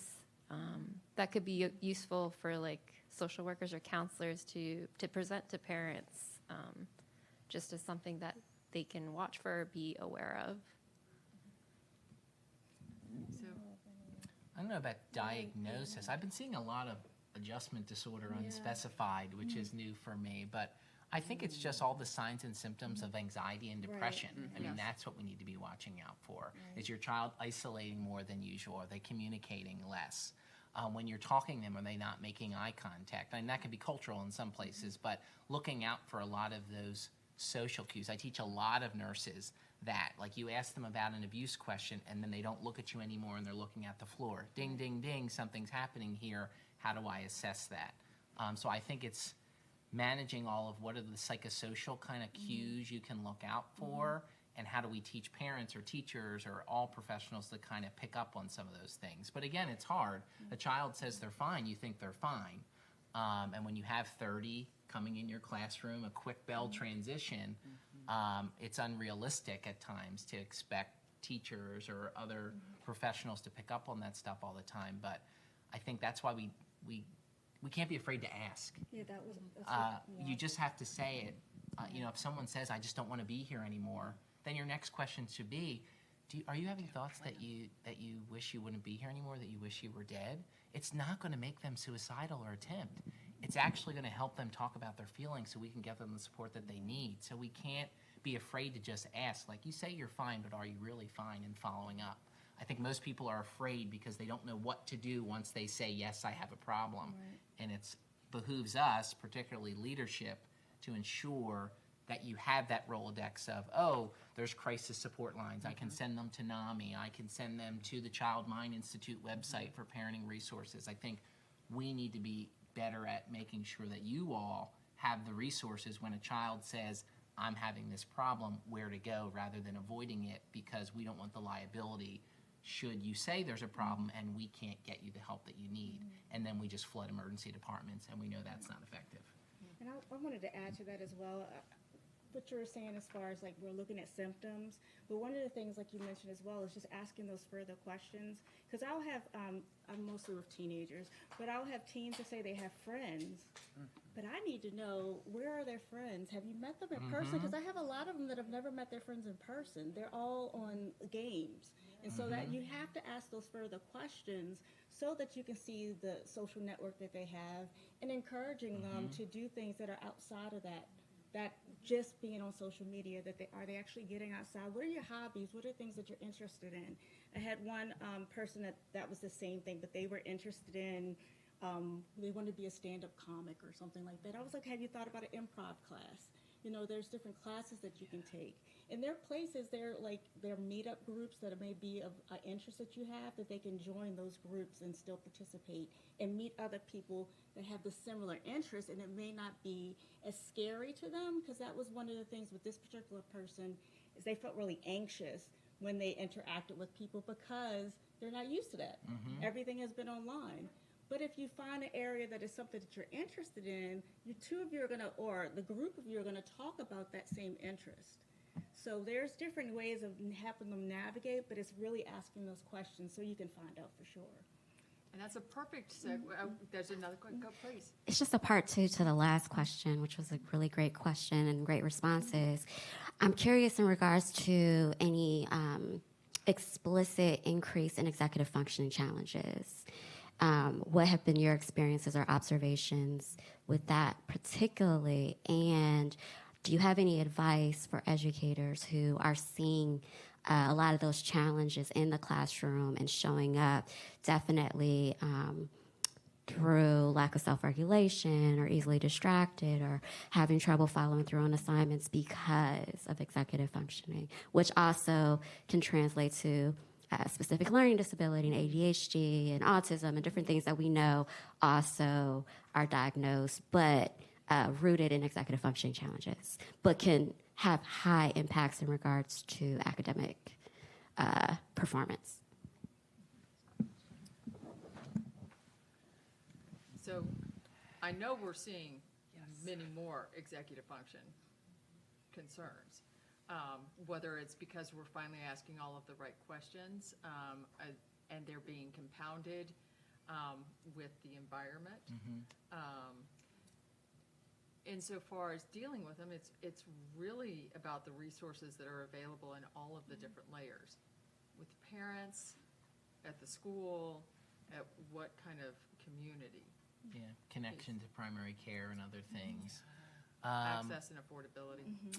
And does that child have a 504 IEP plan that you can then integrate, hopefully, some of those supports within the school day because you're recognizing some of those things? So I think, again, you're getting at, yes, it might be ADHD or autism or what have you, or it just might be anxiety and depression and trauma, and I don't live in a supportive home or community environment. So I think it gets back to, if we don't feel comfortable asking those questions to dig deeper with that student, who in my building can I reach out to for support so I can ask the questions, because the student might only want to talk to you because that's who they're connected with, or who can you refer them to so you can kind of do that more in-depth kind of assessment of what's happening. I was just going to add that we just had a heat call yesterday. And one of the big issues that our schools are facing is that kids are coming to school and they are not toilet trained. And we're not talking pre-K. We're not talking about preschool. We're talking elementary school. So, you know, Dr. G was saying, this is kind of mind-blowing. And I said, no, it's they're COVID babies, right? So they didn't go to preschool. So when you speak about executive function, that's one of the earliest measures of executive function, that you can take care of your own personal toileting without assistance. And the fact that we now have second and third graders who are coming to school in pull-ups and rely upon school nurses, paraprofessionals, right? The teachers say they're not doing it. The school counselors say it's not in their contract. But this is happening not in a, it's a whisper because I think we as a society are ashamed of it, but it's a huge executive functioning issue. I mean, we can't even get to, can you stand in a line and follow directions? That's executive function too, right? And all of these things, let me also underscore why this is important. These are gates. School is the gatekeeper. It determines who successfully goes on to the next level. That's why you get report cards, because it's reporting on your mastery of the gate.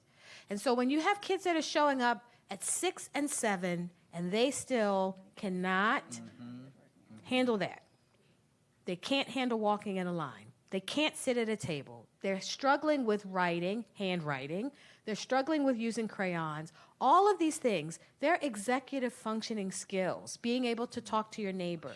And so the fact that school, we have not taught teachers that they're supposed to be responsible for those things. We've taught them that they're responsible for instruction. And so public health is coming crashing into the classroom because there's now this epidemic. We also have an epidemic of things like hand, foot, and mouth disease. Wonder why that's happening? It's all related. So public health is coming crashing into our schools. And if we don't really understand that this mental health dilemma is not just here in these computers, but they're having real life effects on how kids are living every day. The other thing I'll mention, and I'm done, 75% of teenagers have an AI companion. 75%. The majority of our teens' first relationship, increasingly, is with an AI bot. Their first boyfriend, their first girlfriend, first romantic relationship is not with a human being. Take that home. Increasingly, more seniors are spending time with AI bots, 6 hours a day. So when we talk about, well, this is just happening, no, because we even see it with our senior citizens. They're lonely. And they're spending time with these bots because the bots talk back to them. But we don't always know what they say. That's the thing. I was just thinking about that case, suicide case. Keep talking. Okay. Yes. What happened? Oh, I don't know the details with it, but I think it was a young man. The bot told him to kill himself. Yeah. The chat bot told the young man to kill himself, and he did. Yeah, I remember that. Yeah. You say that. It was his quote unquote only friend. He turned to a chat bot for mental health support, and over time, this relationship developed. You can look the article up. I believe it was October 1st. NPR reported it, National Public Media, and the child died by suicide over a recommendation from the chat bot.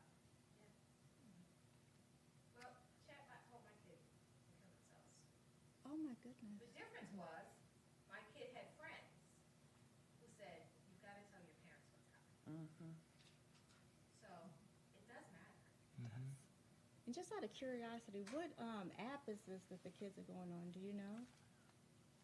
Again, that's the whole thing. It's like things change so much. Yeah. Well, this started out in Snap. Snap. Okay. Okay. And then it became, let's get into the DMs. Let me slide into your DMs. Let me send you some pictures. But it wasn't a real person. Right. So we talked about someone, students getting catfished. They don't even always know they're being catfished, whether it's by a human being or a bot. Yeah. There was another case about that with pictures being sent, and the young man, it was like extortion. Oh, there's extortion is a big Oh, thing. yeah. Before high school. If they didn't send $1,000 by this date to this address, then they were going to take a superimposed picture with their face and somebody else's body, naked body, and they were going to send it all over. So what I'm hearing is that collectively, there's a lot of education that we all need. The students, because sometimes they know a lot more than we do about this. Participant Yes, exactly. Participant observation, parent, absolutely, with the adults, with the educators, so that we're abreast of what type of dangers there are, so that we can share that with the parents, so that they're aware. And it Let's comes see. back to a Yeah. network and having conversations like this and having us all be in the room Yeah, together. absolutely. But I think this naturally leads to the next steps discussion. And I would like to thank each one of you for being here today. Thank I you. really appreciate it, and all of you all for being with us. Thank you for having us. That was a great, that was fun. That was fun. I need more of this in my life. I do too. I get stuck That was behind a great. computer screen I most know, of the time. right?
Need to slow down. And get an orange Post-it. I want you to put what we should stop doing. And then for a pink or purple Post-it, what else should we be doing? So I want you all to write this down on these Post-its, and then I want you to, on this like window, we're going to make this a wall of sharing and post all of your Post-its, and then we're going to try to categorize them by colors. So please have a moment to talk to one another, get up and share, and then make sure your Post-its in the various colors make it onto this window so that we can separate them, and then we can chat in about 10 minutes about where we go from here and what we need to do next. So please take a few minutes. Here are the colors. Green are the things we need to keep doing in our schools to support our students. What do we need to do better? You should write that down on a blue Post-it. If you have more than one thing that you think we need to do better, please use as many Post-its as you can. On a yellow Post-it, what do you think we need to slow down doing? Maybe think about why. On orange, what do we need to stop doing? And then on a pink and purple Post-it, give us some new suggestions about things we need to innovate to what we're currently doing. Any questions about this? All right, so we'll look forward to reconvening in about 10 minutes and looking at what's actually on the Post-it. So thank you.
to take a visit to all of our various sites and see what we should be doing. So green was the keep doing button, and number one, someone said we need to keep showing up.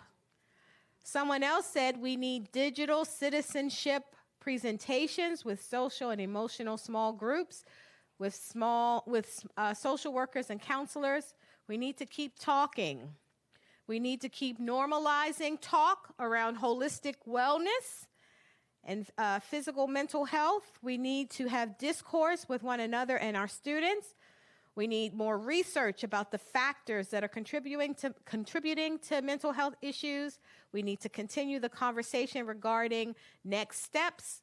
And we need to continue our own education about new social media developments to prepare us to support our students. We need to find ways for students and staff and parents to connect in person. And we need to meet character education skills where folks are. And the last one says, we need to practice socialization, amen. We need mental health counseling and educational workshops and limiting of our access to social media. So these are all the things that the group says we need to keep doing. Anything else anybody want to add? I think this is pretty comprehensive as a list. Okay, next let's see what the group says they think we need to do better. All right. It's such a pretty day outside, isn't it? All right, we need to keep asking, do a better job of asking and listening. We need to do a better job of having discourse with our students and including youth voices and ideas for change. We need to do a better job of building our care network and bridging school and community resources. We need to do a better job of prevention and awareness and internet safety with students and parents having meaningful conversations. And we need to advocate for mental health resources and funding at schools to improve social emotional learning for students, families, and communities. We also need to, this is a good one too. We need to do a better job of offering universal parenting supports with management training, et cetera, and having public and community advocacy. Finally, we need to have better media and life balance for parents and children. To have more communication, we need to do a better job of having high quality time spent between families.